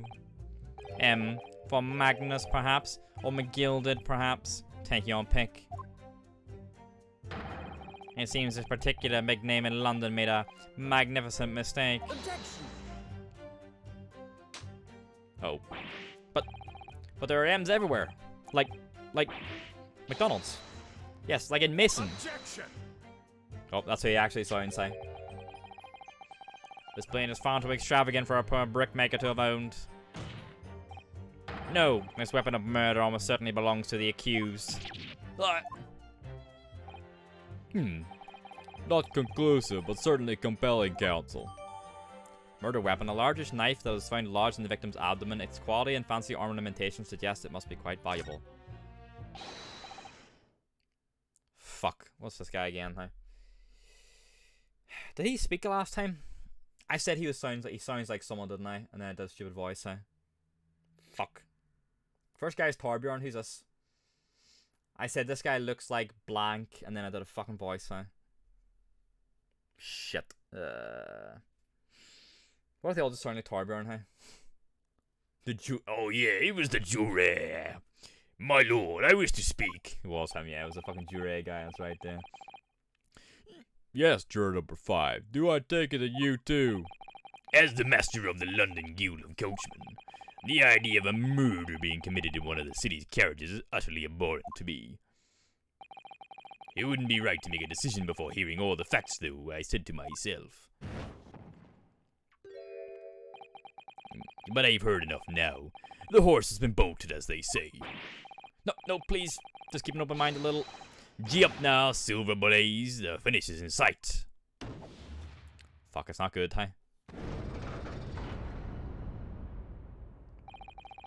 Beppo was a long-standing member of the guild, and I trust what the man says. Oh, thank you, sir. You're too kind, sir. This is too unkind, sir. Which now means that 5 jurors agreed to condemn this man. It's just the old woman. Yes!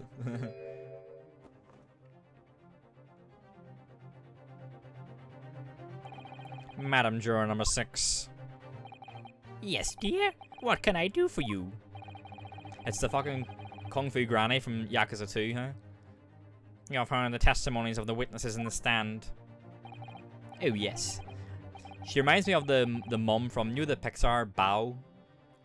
Like the little dumpling animation. Reminds me of her. I certainly have. Stuck up my hearing, you know.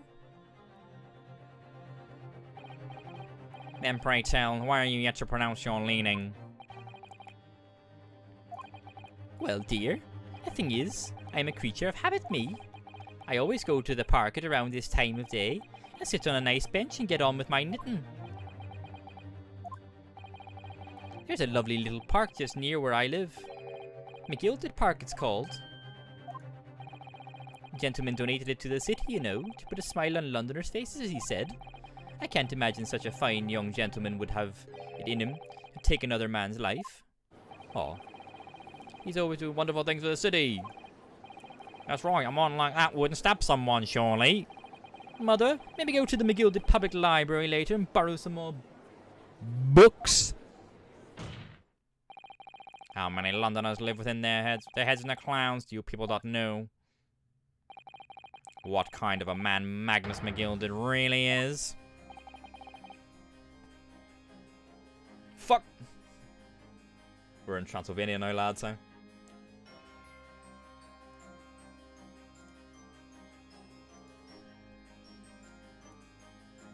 What kind of a man is he? The philanthropist Magnus McGilded.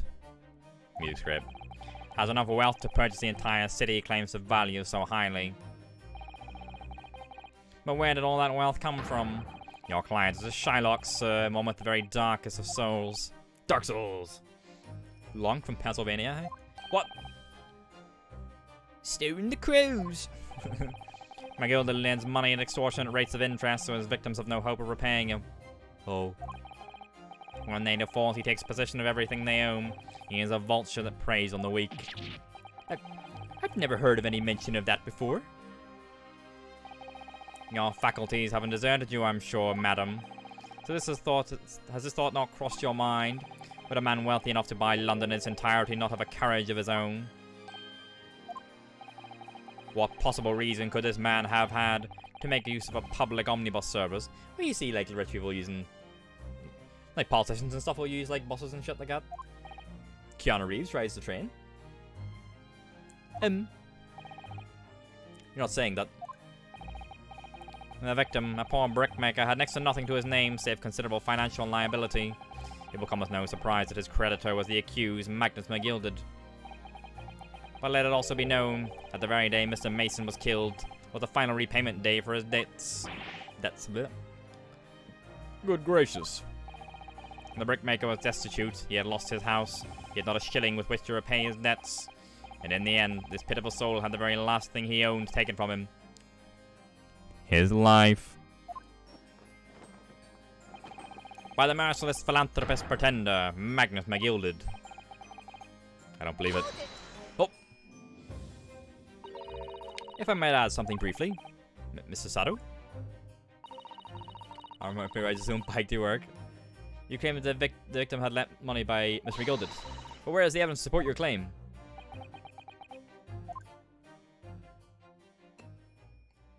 Where'd that come from? There's blood. Pray forgive the discourtesy of filling my hallowed chalice in a court of law. Aha, there it is. Lord Van Zeek's hallowed chalice. Arguments be considered acceptable. But I find myself in an unexpectedly good humor. I had heard ladies from the Far East could show great courage, but I didn't expect to experience it myself. Ah, as judicial assistant to the defense, I am simply doing my job. What a pity that your display of courage is in vain. This is the debtor's ledger, which details all money loaned by the accused. You will find the victim's name clearly recorded inside. Oh. Allow me to present this ledger as evidence. And pray forgive the discourtesy of raising my chalice in a toast to the enigmatic East at the same time. A marvelous toast, Counsel. I will gladly accept this new evidence. The debtor's ledger, a catalogue of people who had borrowed money from the defendant at a high rate of interest. It includes the victim who owed 20 guineas. Ah yes, 20 guineas. The victim owed a considerable sum. And the accused made quite certain he had ample recompense. Well, you will see I've had the wool pulled over my eyes. Regrettably, madam, that is the modus operandi of the accused. Fuck, almost got it. And such a pretty little park, too. What a scoundrel. Uh-oh. Still, maybe it's all for the best. Wait a minute. Let's think about this a little more before... I don't stand for nonsense.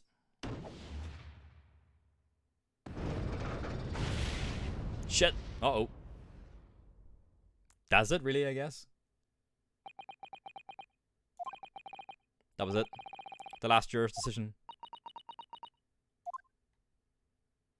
Oh, she busting out the fucking rulebook, huh?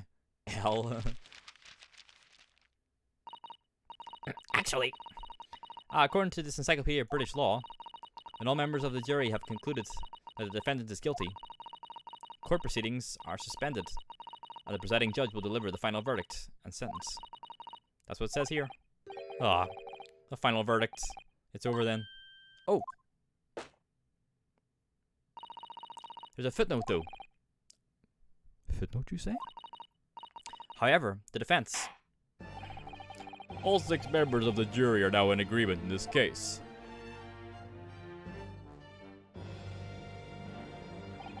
Allow me to convey my respect for your swift and righteous decision.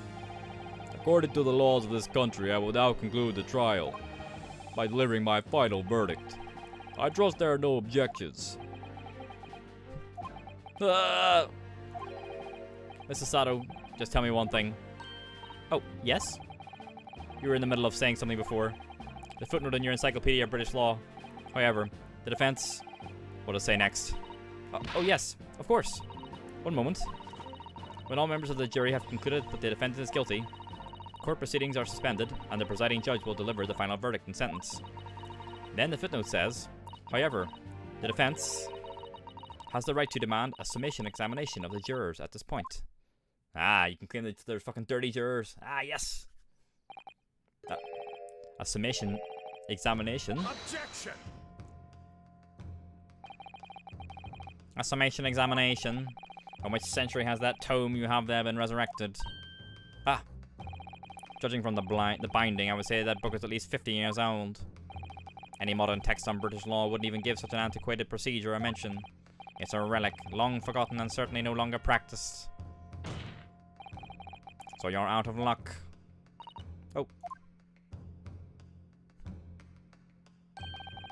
What even is it, Mrs. Sato? This so-called summation examination. Oh, one moment, and I'll read about it. Speeders through the book, huh? You would demand the right to a procedure before you even understand what it entails. Typical Nipponese. Alright, Mr. Naruhodo, I think I understand.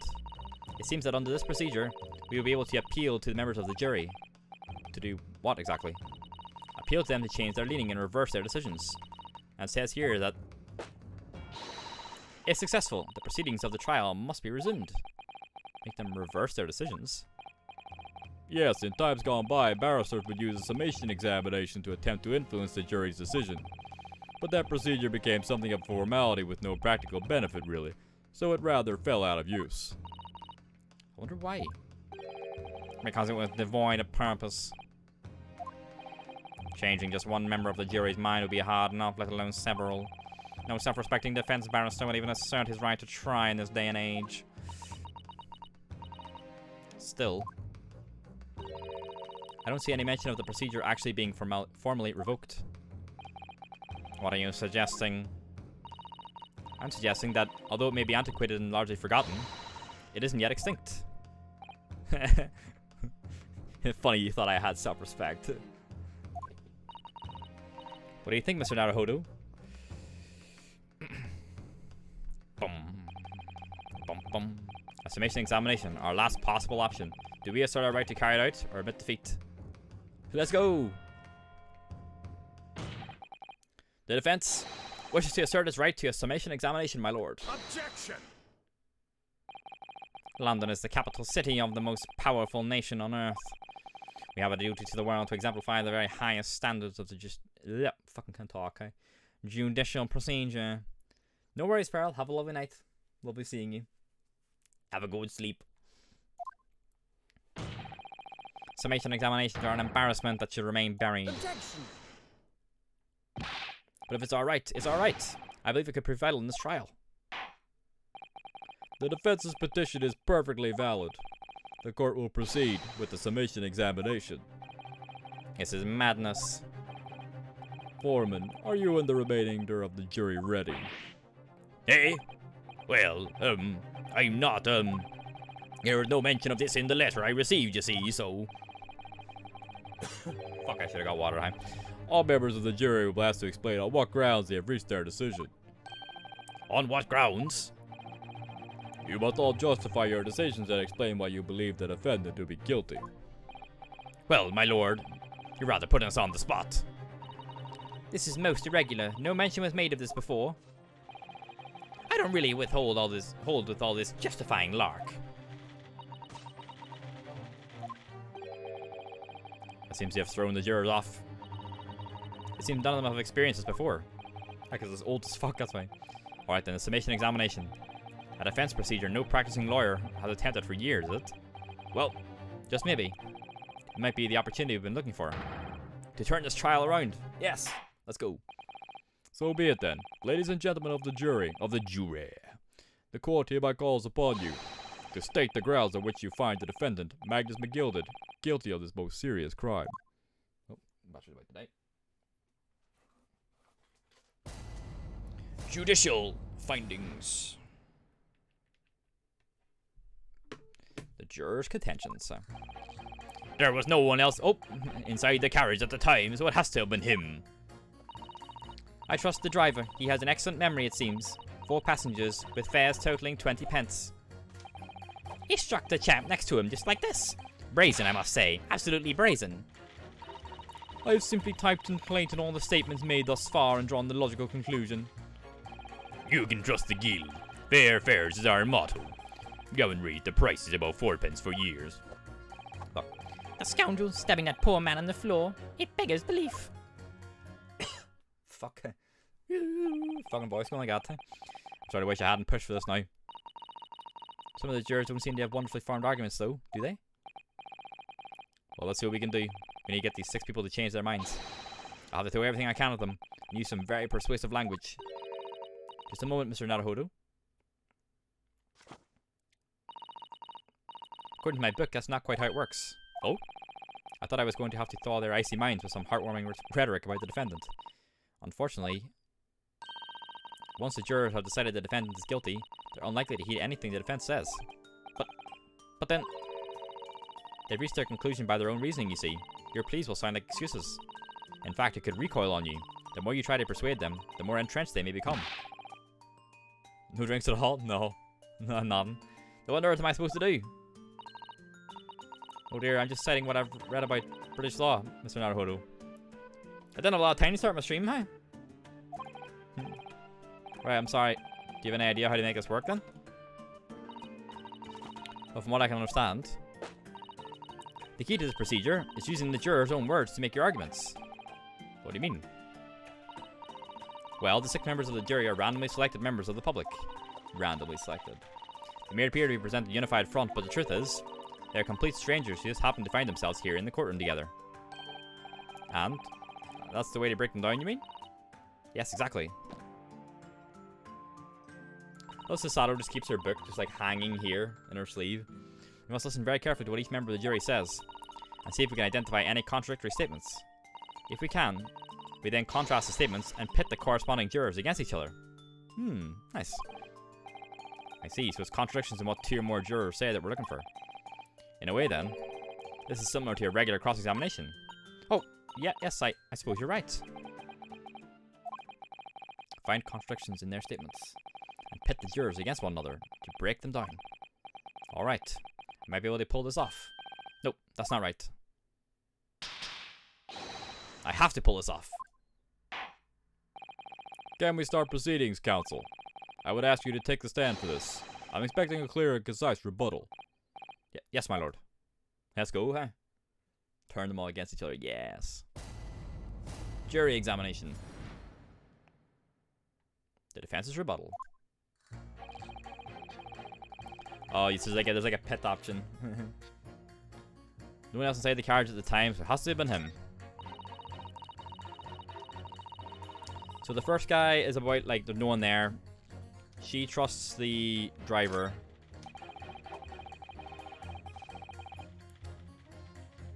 Okay, so how's about the stabbing? Hers is like the logical route. You can trust the guild, which the driver is part of, right? And hers is about what? The scoundrel stabbing that poor man on the floor.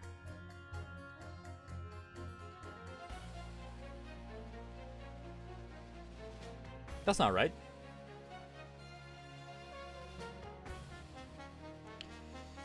Can we present anything? I don't know. No, we can't present anything. He's not on the floor, obviously. Fucking Renosuke's just like vibing, huh? Trying to work it all out.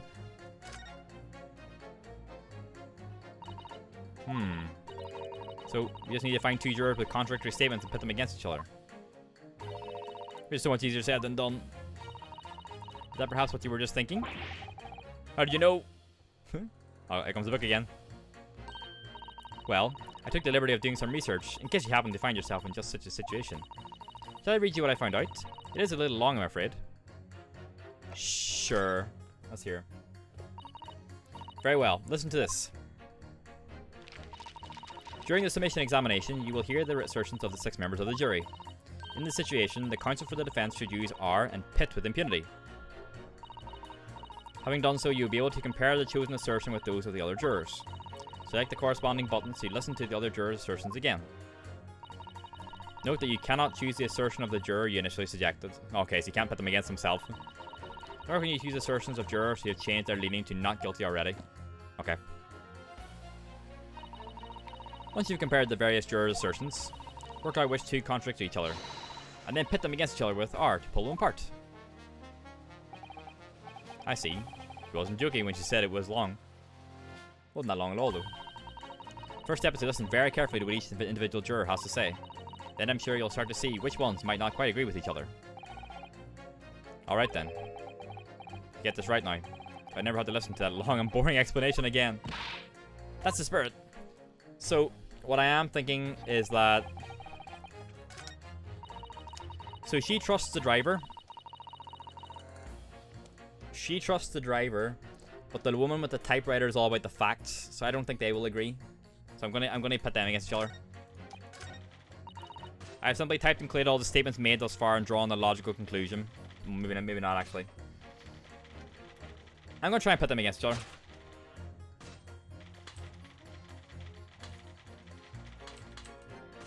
Objection! Let's try that. These 2 statements clearly contradict each other. Oh. As the foreman of the jury, I refuse to accept this outlandish interjection. Oh, we fucked that time. There is no contradiction here, you young stripling. None whatsoever. Yeah, we fucked that time. I agree. You refrain from personal attacks on the jury based solely on your own frustrations, counsel. The really frustrating thing is, I thought I identified a genuine discrepancy there. Not me, IRL. It's important to take your time in considering which statements contradict which others, Mr. Naruhodo. I suggest you listen carefully to all 6 jurors again.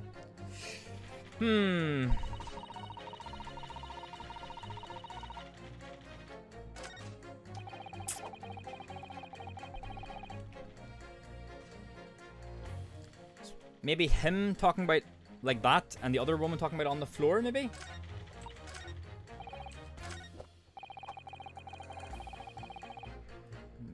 maybe these two. Objection! Oh, the music stopped. Those two statements are completely contradictory. But explain, counsel, post haste. Oh, dearie me. I was only knitting a jumper for my other half.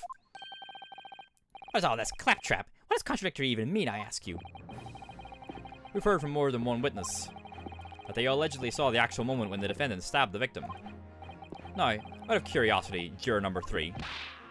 What? Can you see I'm busy here? That man fucking looked like Alex from Clockwork Orange, didn't he, with the fucking makeup and all? How would you say the defendant stabbed the victim? What sort of motion was it? Ha! Wanna test me, do you? Okay, what's the fucking accent type? It's like this, stuck the fella next to him without even getting up, just like the prim banker said. I don't know, fucking give him the accent like that. Yes, that was Mr. Fairplay's testimony. Quite true. Now then, juror number 6. Oh, is that me, is it? What can I do for you, young man? How would you say the defendant stabbed the victim, madam? Oh, well, dear, as far as I understand it, it was like this. He stabbed the poor man after he'd collapsed on the floor. The coachman said so. Now don't move. Take a look at these two jurors. He stuck the fellow next to him without even getting up. And he stabbed the poor man after he collapsed on the floor. Well, I'd never. They're stabbing in totally different directions. What? Bless my stitches. What a muddle. What this tells us is that there's a strong possibility one of the witnesses isn't telling the truth. Oh. But why? Why the dickens would they lie? The fucking stick the joy. I don't know that yet, but what I do know is that if the trial ends at this point, we may never find out. We may never know the real truth.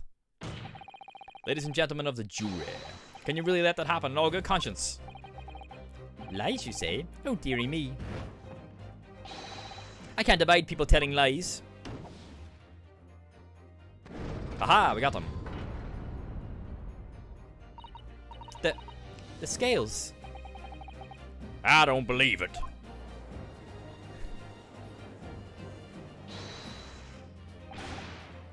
Wait! Now hear this, my fellow jurors. I warn you, you cannot listen to this man. My voice is fucking killing me doing this fucking voice, eh? Look at him in his black suit. He's clearly some devious Eastern sorcerer using magic on us all. Hey, like, could you imagine? Do you really think I'd be putting myself through all this? Answer me this, Dark Jinx. Huh? Me? What exactly is the problem? What of it if two witnesses have slightly different recollection of events? The fucking voice. The voice is going all over here, by the way. But what of it?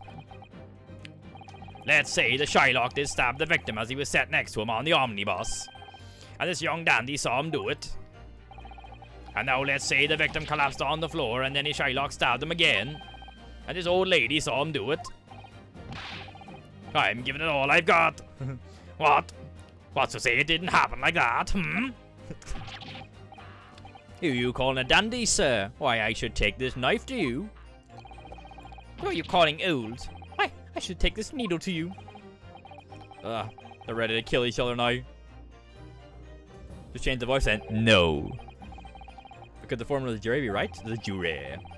Did the two witnesses see two different moments of the same crime?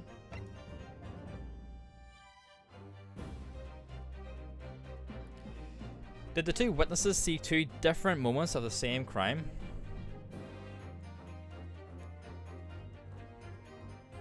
No, because he was like, he was sitting up.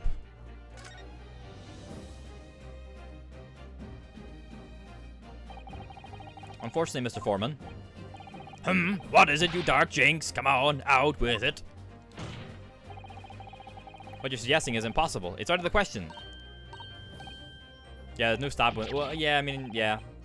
They're implying that it's like a fucking sink, like maybe he stabbed him in the same spot. What? What are you talking about, man? How can you possibly say that? You do realize that I'm only doing my job. As foreman of the jury, I have a responsibility to steer everyone in the right direction. I'm sorry, I am. So where's your evidence, man? That's what we want to see. I say the two witnesses saw two different moments of the same crime. If you say that's out of the question, show me some proof. Oh, I hit myself, huh? Let me look at this knife, huh? Ooh. Can we take off the sheath? That part is the sheath, isn't it? Are you alright, Mr. Naruhodo? Oh, sorry, yes. I don't really like blades. Oh. Those don't seem like the words of a man with a large katana slung from his waist. That's not a blade, that's Kazuma's soul. Anyway, there's no sense in delaying it. Let's see what the blade looks like. Oh. Nice. Ugh. It looks a lot like blood. It surely is blood. The victims. Ugh. An Englishman's blood looks a lot like a Japanese man's blood. Do you think it wouldn't? Sorry, it's just that we've only just arrived here in Great Britain. I'm finding it a little hard to adjust. Lick? No. Yes, I do understand. There's the M. An ornate letter M. Undeniably Mr. Magnus McGilda's initial. And it's beautifully gilded too. It must be very valuable, I should think. Ah! What is it? Look at this M. If we turn it upside down, it becomes a W. You can change everything. Wonka. Oh, W? This is one of those, you know, turnabout cases. I'm sure of it. M for Wumbo. I'm afraid I don't know at all. What I am sure of is that this is an M. Oh. Well, that idea was quickly quashed. That's not a terrible idea.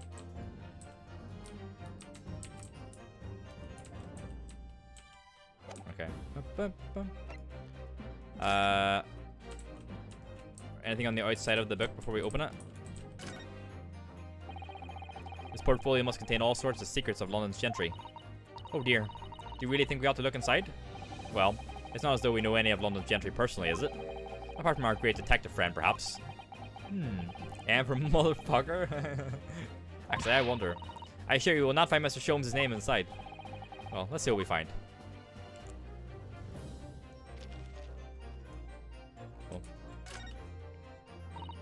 Gosh, it's crammed full of gentlemen's names, isn't it? Well, I suppose they're probably not all gentlemen at all, are they? After all, not everyone in this country is well off. Ah, goodness. What is it? Look at this. Do you see the name here? Bruce Fairplay. Oh, that's the guy with the top hat in the middle of the witnesses, right? Does that mean something to me? It does sound strangely familiar, actually. Bruce Fairplay, the witness testifying at this very moment. Oh yes, of course, the banker. Why is his name in here? I borrowed 20 guineas today. And look, the repayment date is fast approaching. It's possible that this is just a coincidence, of course. This could be very useful information. Among the defendant's list of debtors is Bruce Fairplay, who would have been due to repay his loan imminently. Interesting, huh? Looks like the only way I'm going to convince him is present him with something he can't dismiss. Some irrefutable hard evidence. As you wish. What? I give you the proof. It's out of the question that the two witnesses saw two different moments of the same crime, as proven by a single stab wound. Here we go. Yep. Take that! This is the victim's autopsy report. According to what's written here, Mr. Mason was stabbed in the abdomen. Only once. Hey, only once! It's quite simple. The victim was stabbed precisely one time. Which means these witnesses can't possibly have seen it happen two different times. Ah! Yay! Get! Alright. I concede defeat. Remember that, boys. Alright. We fucking go in, hey?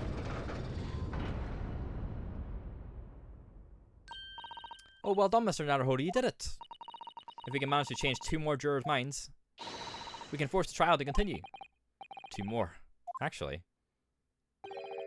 There is something else that's bothering me about a couple of their assertions. Assertions? Is that they all believe the driver. That's another thing.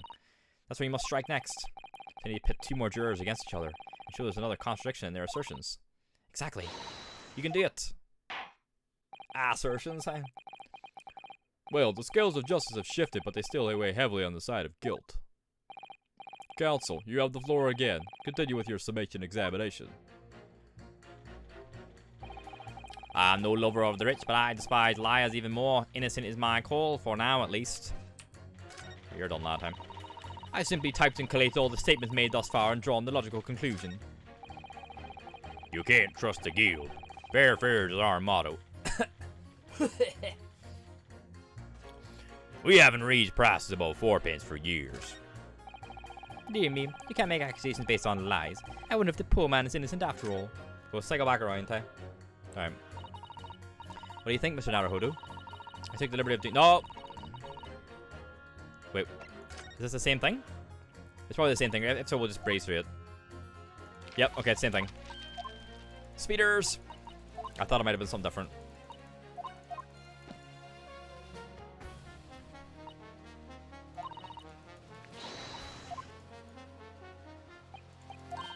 Right, so the only... Alright then.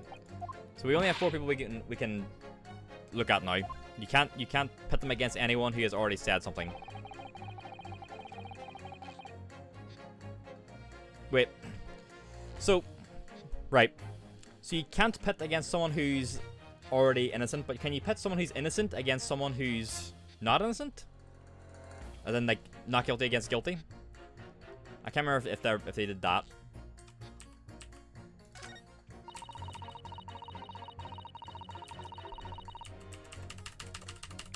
I can't like go back and forth. Like, you have to go fucking through in order, so if you miss someone you can't go back. That's one thing that kind of frustrates me, is you can't like... Ah, here we go. Fucking yes, I found it. Excellent, there we go. I knew there was some way you had to be able to like jump back and forth between them. There was no one else inside the carriage at the time, so it has to have been him. Not that one. Fucking Zed goes back, so we'll keep an eye on that one anyway. Oh, I'm just fucking, I'm pressing keys to try and figure out if there's a way to like tab back and forth without using the arrows, so it's uncomfortable. I trust the driver. He has an excellent memory, it seems. 4 passengers with fares totaling 20 pence. Okay. Oh. Wait a second. Wait a second. Is that right time?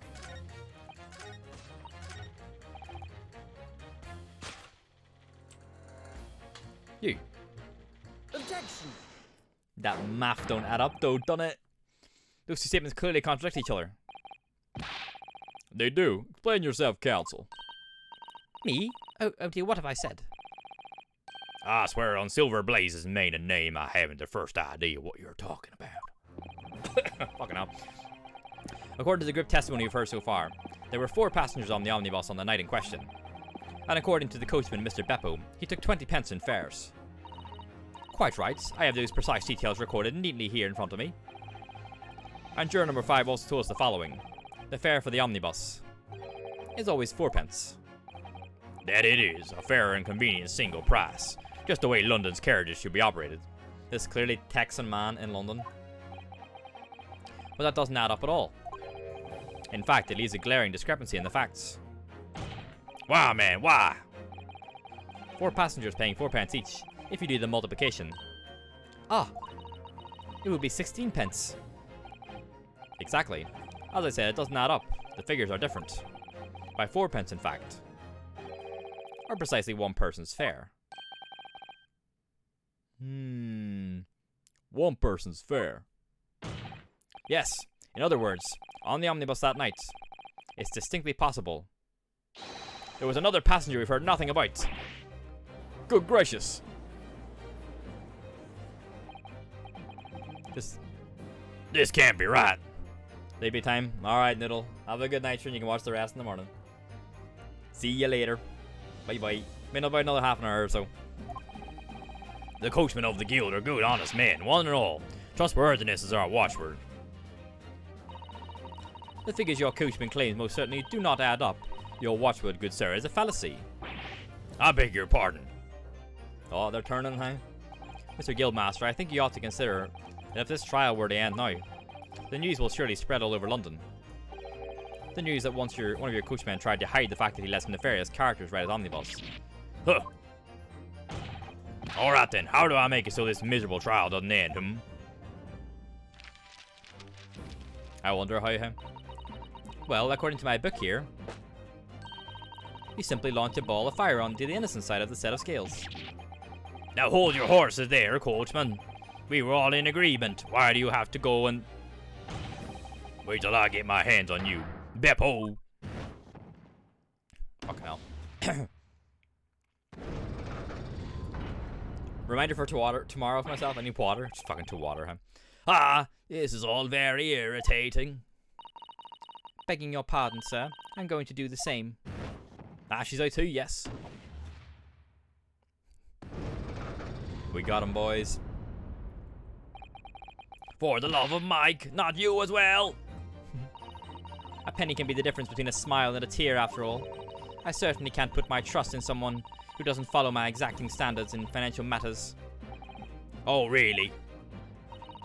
I, for one, think it's only proper that we hear from the witnesses again. What? Wait, that means 4 jurors are now leaning to not guilty. We've done it, Mr. Naruhodo. We've won. What are you playing at, you dandy fool?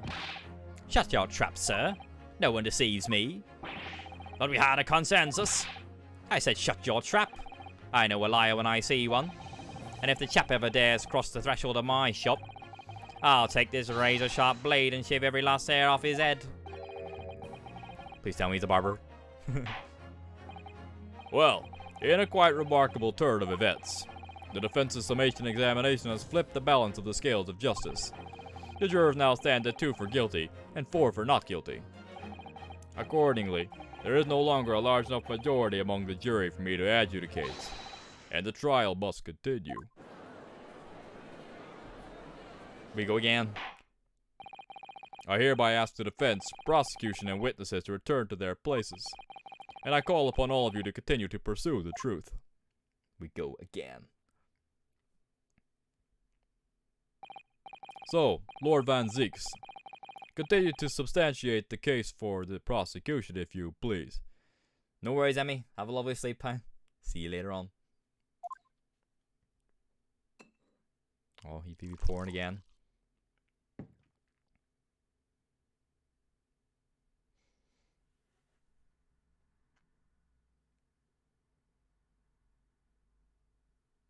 Pause jump. Oh! Having savoured the rich aroma of the carmine contents of this hallowed chalice, it may seem crass to crush it to dust. Pray forgive the discourtesy. Lord Van Zieks. Is it cold in here, or is it just me? As your antiquated tome no doubt says, the prosecution may not speak during a summation examination, so I honour the deathly silence and listen to the charade. It seems I overestimated the intelligence of the jury. Well, no matter. There is nothing so hard to prove as a self-evident truth, it would seem. No, and why else would we grace the courtroom with our presence after all? Oh, so let us proceed to the next round of battle. Oh. Bring forth the witnesses once more. The fucking cape has come off there.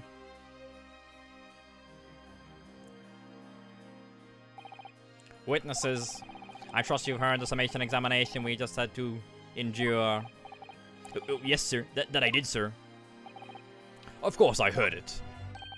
Oh yes, sir. I heard it. You, sir. You, sir, on the end, the coachman. I believe it's Beppo. Yes, sir. My lord, sir. If it transpires that in your previous testimony, you were attempting to veil the presence of a 5th passenger on your omnibus, you will be found guilty of perjury. You're advised to bear that in mind, sir. Oh my deal. Deal. Now then, witnesses, I hereby call on you to testify before the court again. You will explain the various misgivings brought to our attention by the defense's summation examination. Lego, hey. Who's this phantom fifth man, hey? Various misgivings. I only carried 4 passengers that night. I swear, but Well, I for one was told I had to pay 5 pence for the bus. he fiddled us on the ferry, did. And then I saw that blood-curdling sight as well. It's all too much. I tell you, I saw McGilda stabbing the man. Everything I said before stands. Oh, yes, he stabbed him, he did. I think so, yes. Council, make sense of this for me, please. The phantom fifth passenger conjured into existence by my learned Eastern friend never existed. The confusion has arisen from the coachman's sly little cozenage. Beppo, explain yourself. I'm terribly sorry, Guildmaster. I've got eyes now. The guild's fare is 4 pence across the board. You know that. Am I to understand that you've been overcharging our passengers by a penny a fare? It's so cold, and that's the day is always half empty. You have been dishonest, coachman. It's sorry. You're a disgrace, Beppo. A disgrace. And your selfish actions have brought dishonor on the entire guild. If I may, sir. I had to pay 10 pence on the bus just last week. What? 4 passengers at 5 pence each is, yes, 20 pence. I've done the arithmetic 10 times already, but I just can't make the result come out differently. No, that figures. Well, it would appear that one of the aforementioned misgivings has already been explained. So, counsel for the defense, your cross-examination if you please. We've already had the pleasure of a protracted summation examination today. I see you intend to continue the parlor games. This guy. Absolutely. Fuck, what are we gonna get out of this one now?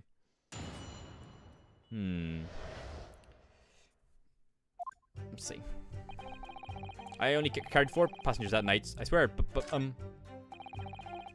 Life one, I was told that to be 5. 500, okay. And I saw that blood-curdling sight as well, it's all too much. Right, this guy says like his previous thing stands, whatever. Tommy Gill stabbing that man, everything I said before stands. Oh yes, he stabbed him, yes he did. I think so, yes. Hold it! You think so, yeah, exactly. Earlier you testified you saw the moment when the defendant allegedly stabbed the victim, didn't you? Oh yes, that's right. You said that the victim was on the floor, and described the assailant holding the knife in an ice pick grip.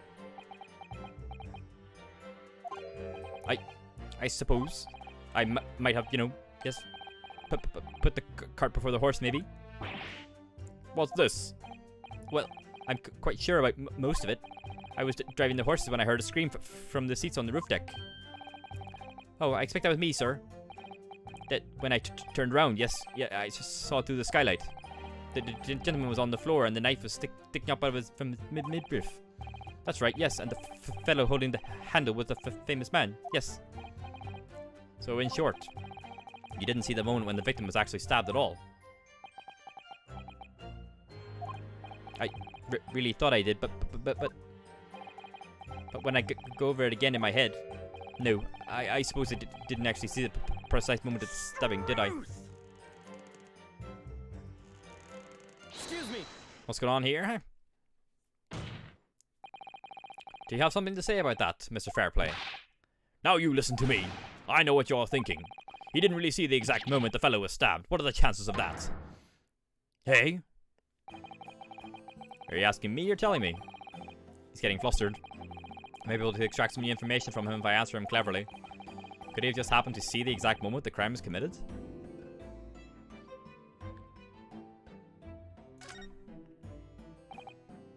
Well, it is a little hard to believe, certainly. Unless you spend your time peeping through a skylight in the top of an omnibus, that is. Peeping? I'm a respectable city banker, I'll have you know. He was probably looking down because he knew the fucking banker was down there, right? Or the loan shark guy. Our guy. And I know what I saw. I remember it as clear as that Ballarat day. It was a grim scene, I don't mind telling you. Thank you, Mr. Fairplay. Oh, excuse me if I was getting a little hot under the collar there, my lord. I would ask you to supplement your testimony with a clear statement about what exactly you saw. Oh, I can do that, alright. I'll tell you just how grim it was. Okay, testimony's gonna get an additional line now. Do you think I'd forget the sight of those blood-soaked hands? Blood-soaked hands? Nah, Chief. That ain't right time. Blood-soaked hands? Well, I admit that soaked might be laying it on a little thick, but... But anyway, there was definitely blood all over them. Both of them were covered in it. Well, I'm very sorry to disagree, Mr. Fairplay, but that's more than a little peculiar. What? Here are the gloves worn by the defendant, Mr. McGilded, on the night in question. Oh, yes, right. And there certainly does appear to be a sizable dark-coloured stain there. But, as I'm sure you can clearly see, it's only on the right-hand glove. Ah! You know, it's that kind. In short, Mr. Fairplay, your testimony is inconsistent. Yeah! But, no, that can't be right. So you're the liar here then? That's right, you were quite clear about it. You said, it was both hands. I need water next time. Mr. Fairplay, if your last statement was a lie, it calls your entire testimony into question. You say you saw the moment the victim was stabbed. But is that really the truth? Yeah, Objection! It was a simple mistake. You can't justify accusing this man of lying. Yes, it wasn't both hands. It was only one, but the fact remains.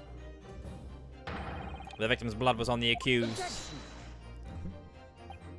No, Mr. Fairplay categorically stated that he saw blood all over both hands, which means there's a strong possibility that this witness was deliberately trying to mislead the court. Why? I'm a city banker, for pity's sake. My word should be the gold standard. I'm a gentleman, not some gutter snipe. Upstanding members of society don't prevaricate? He's claiming to have no reason to lie. But is that really the case? Mr. Naruhodo, if we had some evidence to explain why Mr. Fairplay might be lying, it could turn the tide in this trial completely. I'm going to show this man as a compelling reason to lie in his testimony. We have the book. My lord. Yes, counsel. The defense is ready to present evidence. By Jove, are you sure? Yes. Evidence that will clearly demonstrate why Mr. Fairplay had reason to lie in his testimony. Very well. I hereby call on the defense to present its evidence. The evidence that demonstrates a motive for the witness's alleged deception of the court Is the book. The ledger. This is a list of the debtors who owe money to Mr. McGilded. Yes, a list of innocent victims crippled by the accuser's extortion. The point is, among the names of these debtors is your name, Mr. Bruce Fairplay. What? Mr. Fairplay, are you currently indebted financially to the accused? Well, it's barely worth it being called a debt. According to this ledger, you owe 20 guineas, not an inconsiderable sum of money, wouldn't you say? Well, what of it? Let's suppose Mr. McGilded were to be found guilty of murder. What would become of your debt in that case? The documents state that the loan agreement is forged between two individual parties. Therefore, were the creditor, the defendant here, to be sentenced to a capital punishment, all outstanding debts which are owed to him would be annulled. They would cease to exist. Cease to exist? Mr. Fairplay, is it not the case that you claimed in your testimony to have seen something you never in fact saw, in a devious attempt to annul your debt of 20 guineas to the defendant? Man, be fucking caught time. Order by Mr. Bruce Fairplay. Yes, my lord. Let me ask you again, and be aware that your answer may have most serious implications upon your future, sir.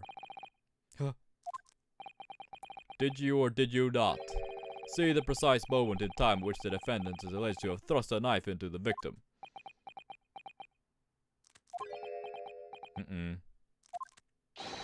Your silence speaks volumes. You did not tell the truth in your testimony. Alright, now let's not make a melodrama out of this. Perhaps I did overstate the trust of... Fuck, I can't speak today, huh? See, when you're speaking for long periods of time, my brain just fucking... Bleh. I did overstate the truth a pinch. A pinch? But it makes no difference. I definitely remember seeing blood on McGilded's hands. Both of them. Objection! And yet, only one of the defendant's gloves, which we have here as evidence, is stained. Gah! So you keep saying. I wonder if I might be allowed to speak, sir?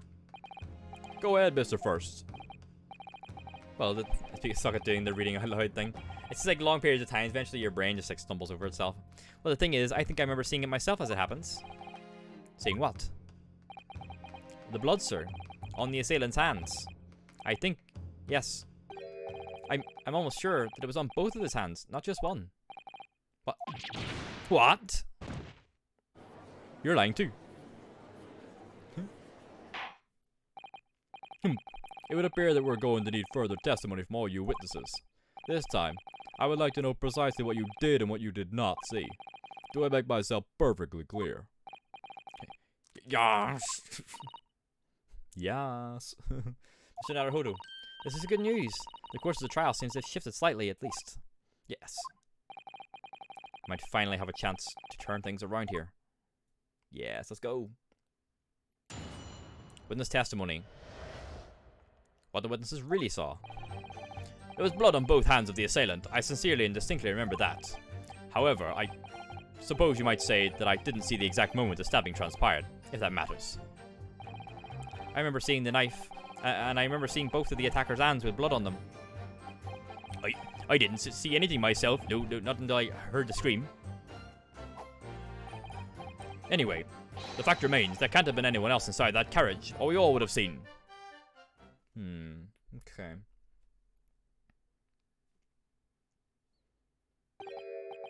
Well, lo and behold. In truth of fact, not one of you was witness to the crucial moment the crime was perpetrated.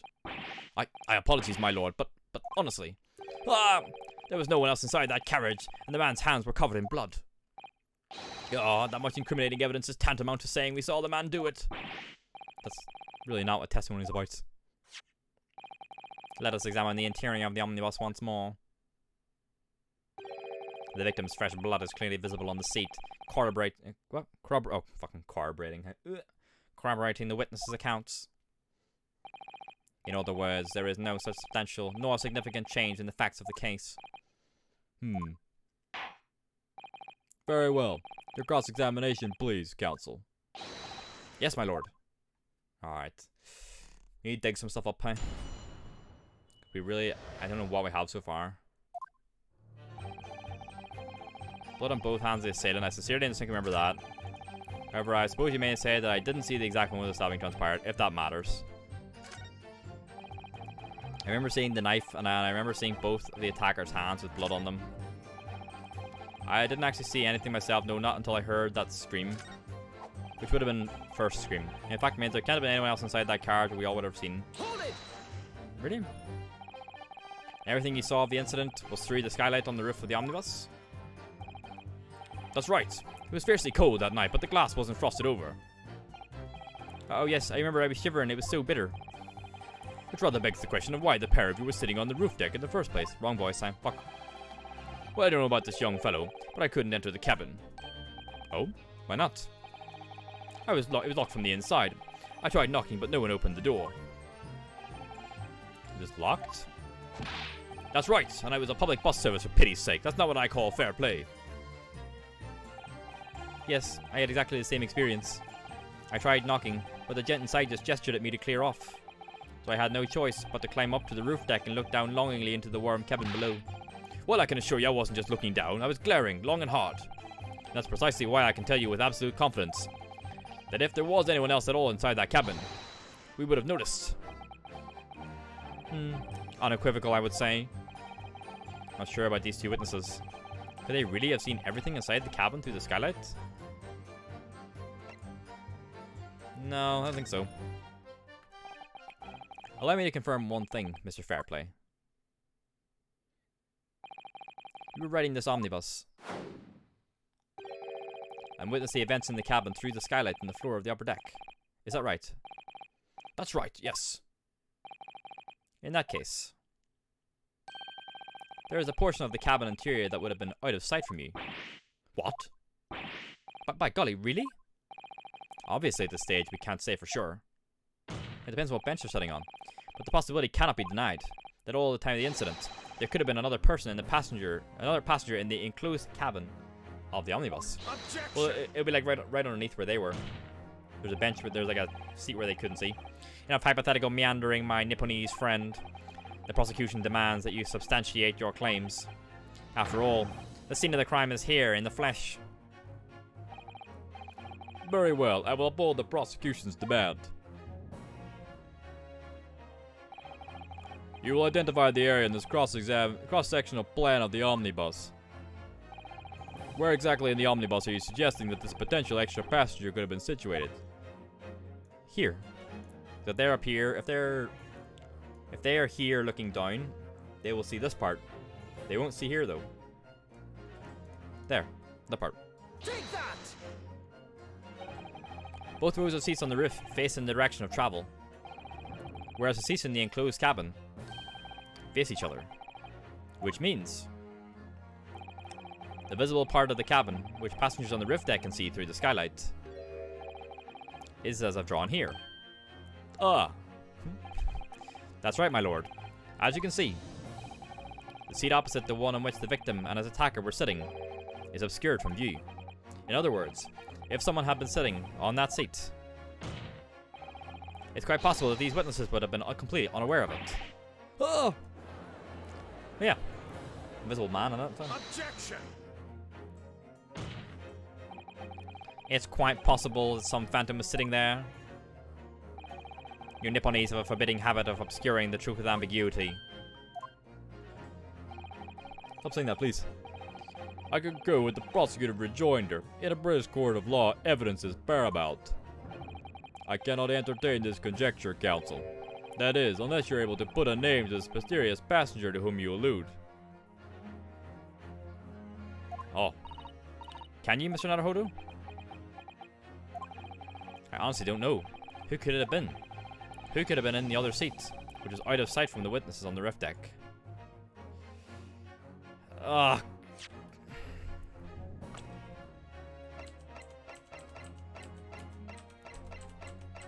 I assume the person they couldn't see was just him. It doesn't seem like him that they were seeing.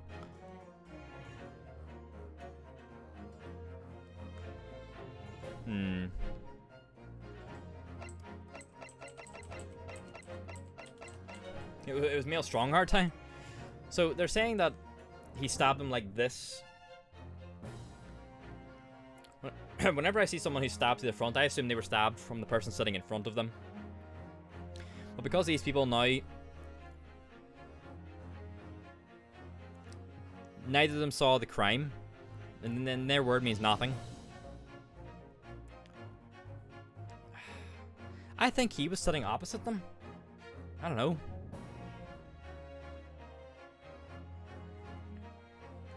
And the person sitting beside the victim was the guy. I understand, my lord. The defense would like to put forward a name. Susaru? You're a fool. That response was a desperate attempt by a man who has no notion of his own limitations. A toast to hard lessons not yet learnt. Let us not delay, counsel. The defense is still to name the passenger in the other seats. This could be it. This could be the chance I've been waiting for to turn the trial in my favor. On that night, on the night of the murder, the person occupying the seat in the omnibus cabin that was obscured from view was... I think it was fucking Magnus. I don't think he was sitting beside the victim. I think he was on the opposite side. Take that! The passenger in the enclosed cabin that the witnesses on the roof deck failed to see has to have been Mr. Magnus McGilded. Mr. McGilded? What are you talking about, counsel? That's the name of the defendant. Wrong voice again, huh? Objection! Oh, Jesus. If I desecrate this chamber by smashing my hallowed chalice, do forgive the discourtesy. Lord Van Zieks. People talk of these tiny island nations in the Far East as having a learning and culture of their own. But I see they use the terms ill-advisedly. What are you trying to say? Let me explain in terms that even a student of an artless backwater such as yourself might understand. When the bloody scene unfolded, the victim and his assailant were sitting side by side. Yeah, that's not him. Like, if this is what they're being described as, the guy on the left is not the fucking Magnus sign. Multiple witnesses have attested to that fact. It's the very premise on which this case is built. Yeah, but they're wrong, though. But that premise may be wrong. What? If the victim really was sitting beside Mr. McGilded, it creates an inconsistency that can't be reconciled in any way. What inconsistency, counsel? The defendant's gloves, my lord. Both witnesses made the same testimony.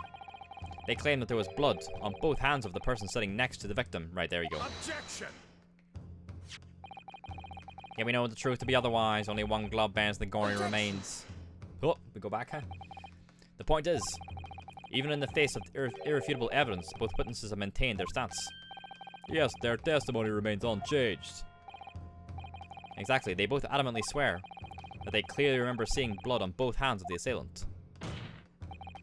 In short, their memory of events is correct, and their testimony reveals the truth. There was somebody else sitting beside the victim that night, a third party we've yet to identify. And the victim's blood was on that passenger's hands, both of them. Objection! There we go, yeah. So that's what I was thinking. And who was this third party? Obviously, the true culprit. Extraordinary.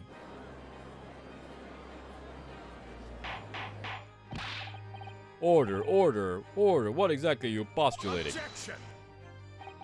The defense's postulation is just that, nothing more than conjecture. The witnesses have clearly stated they saw the accused. But when elaborating on his testimony, Mr. Fairplay said the two of them were wearing hats, and I couldn't exactly make out their faces. Yes. The tops of their heads were obscured by the roof. I couldn't see the rest of them, though. I could see the rest of them. Yes, that's right. Both gents were most certainly hatted. Hatters do tend to notice such things, sir. And what particular styles of hat did the two gentlemen sport, Mr. First? I'm afraid I don't remember. And you call yourself a hatter? The style of, the style of hat makes no difference. There was no third passenger in that cabin. God's sake, for perfect him. How can you be so sure? Because if there had been, the accused, Mr. McGilded, would undoubtedly have offered to dispose the facts. Unless, that is, you are proposing an even more preposterous explanation. That the accused failed even to notice the presence of the true culprit in the very cabin in which he travelled. Ah. Or maybe he's trying to cover up for whoever it is, maybe? Maybe he's taking the fall. He's right. If there was another person travelling in the enclosed cabin of the omnibus, it's inconceivable that Mr. McGilded would have been unaware of it. Order. There is clearly a simple solution to the problem. Bring the accused, Mr. McGilded, to the stand. Well, what say you, counsel? The prosecution objects, my lord. On what grounds? As a suspect, he will have already made a full statement to the police. But what if there's some reason why he's unable to speak freely? Mr. Magnus McGilded is no uneducated ruffian. If it indeed turns out the man has been withholding information, you can be sure it will have been a most deliberate act. Yeah, exactly. He's like hiding something. Counsel for the defense, what is your opinion? My lord, should we ask Mr. McGilded to testify or not? Yes. Yes, bring him in. Yes, we need to hear what he has to say in order to find out the truth. Put his hand up. The defense would like to call Mr. McGilded to the stand. In that case, I would like to hear the opinion of the jury. The jury. Ah, yes, I need a little time to consider this. If you ask me, I think we should hear what Mr. McGilded has to say.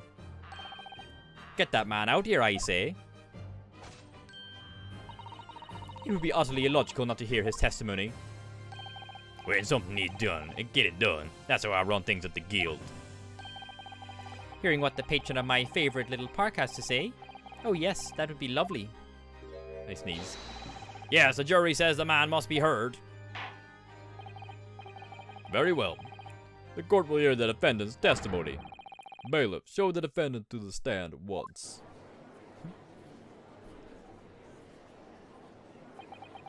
Get him in now. Now, maybe what actually happened that night will finally become clear. And he comes, Let's proceed and be resumed. Mr. McGilded, have you been listening to the discourse of the day? To be sure I have, my lord. There are now two matters on which the court desires to hear from you. The first is whether or not there was a third party with you in the omnibus cabin as proposed by the defense. The second is that if such a person was indeed present, why did you conceal that fact from the police? Begad, no, 'tis not my nature to hide anything at all. Just answer the questions, please. The truth of the matter is, I've been desperate about this all along. Do I tell yous all or keep me mouth shut? Tell us what, Mr. McGilded. Oh, he hiding. The fine fella representing me is absolutely right. In the carriage on the night with me, myself, and the other man, there was another passenger.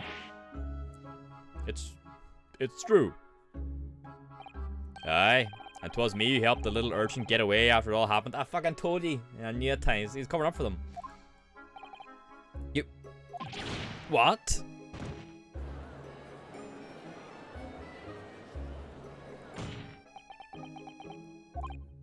No, Magnus McGilded, that convenient excuse can't save you now. And truly sorry, so I am, Lord Van Zeeks. I'm sure you'll be wanting to know why I said nothing when I was taken in by the police. I do believe I'd be having a very good reason, I assure you. Which was? Well, the little child was just in the wrong place at the wrong time, and not in any way involved, you see. What? If the police had known the wee one was there, they'd have assumed she'd done it. They'd have hauled her into this here courtroom just like myself. I was only trying to spare her that. Young hearts and young minds are easily damaged, my lord.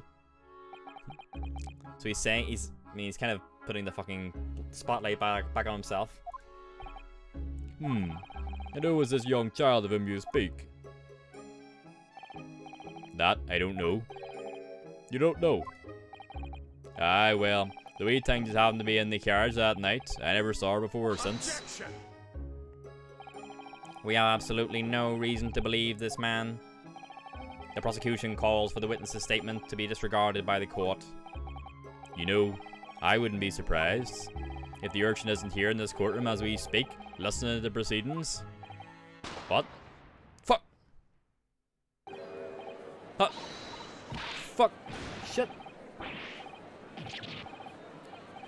I can't see anything to all the smoke. What's going on? Be careful, Mr. Naruhodo. Bailiff, don't let the accused escape. Secure the omnibus. I hereby call an emergency recess. Bailiff, ensure the defendant is in custody and clear the courtroom. Fuck. We were hurriedly removed from the smoke-filled courtroom by the bailiff, amid scenes of chaos as people stumbled over one another in their desperation to flee the chamber. We had no idea what was happening. All we knew was that, for the time being at least, the trial was suspended. Oh. And I hope. There, huh?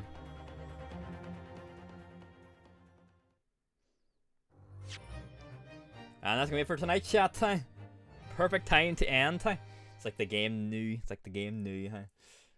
We will be continuing Ace Attorney tomorrow, of course. And just continuing case 3. If we beat it tomorrow, we beat it tomorrow. If not, then we'll have another stream of it. So of this particular case, I mean, we're playing the game for a good bit longer, so no odds. So thank you for watching, and have a lovely night. See you later. Bye bye.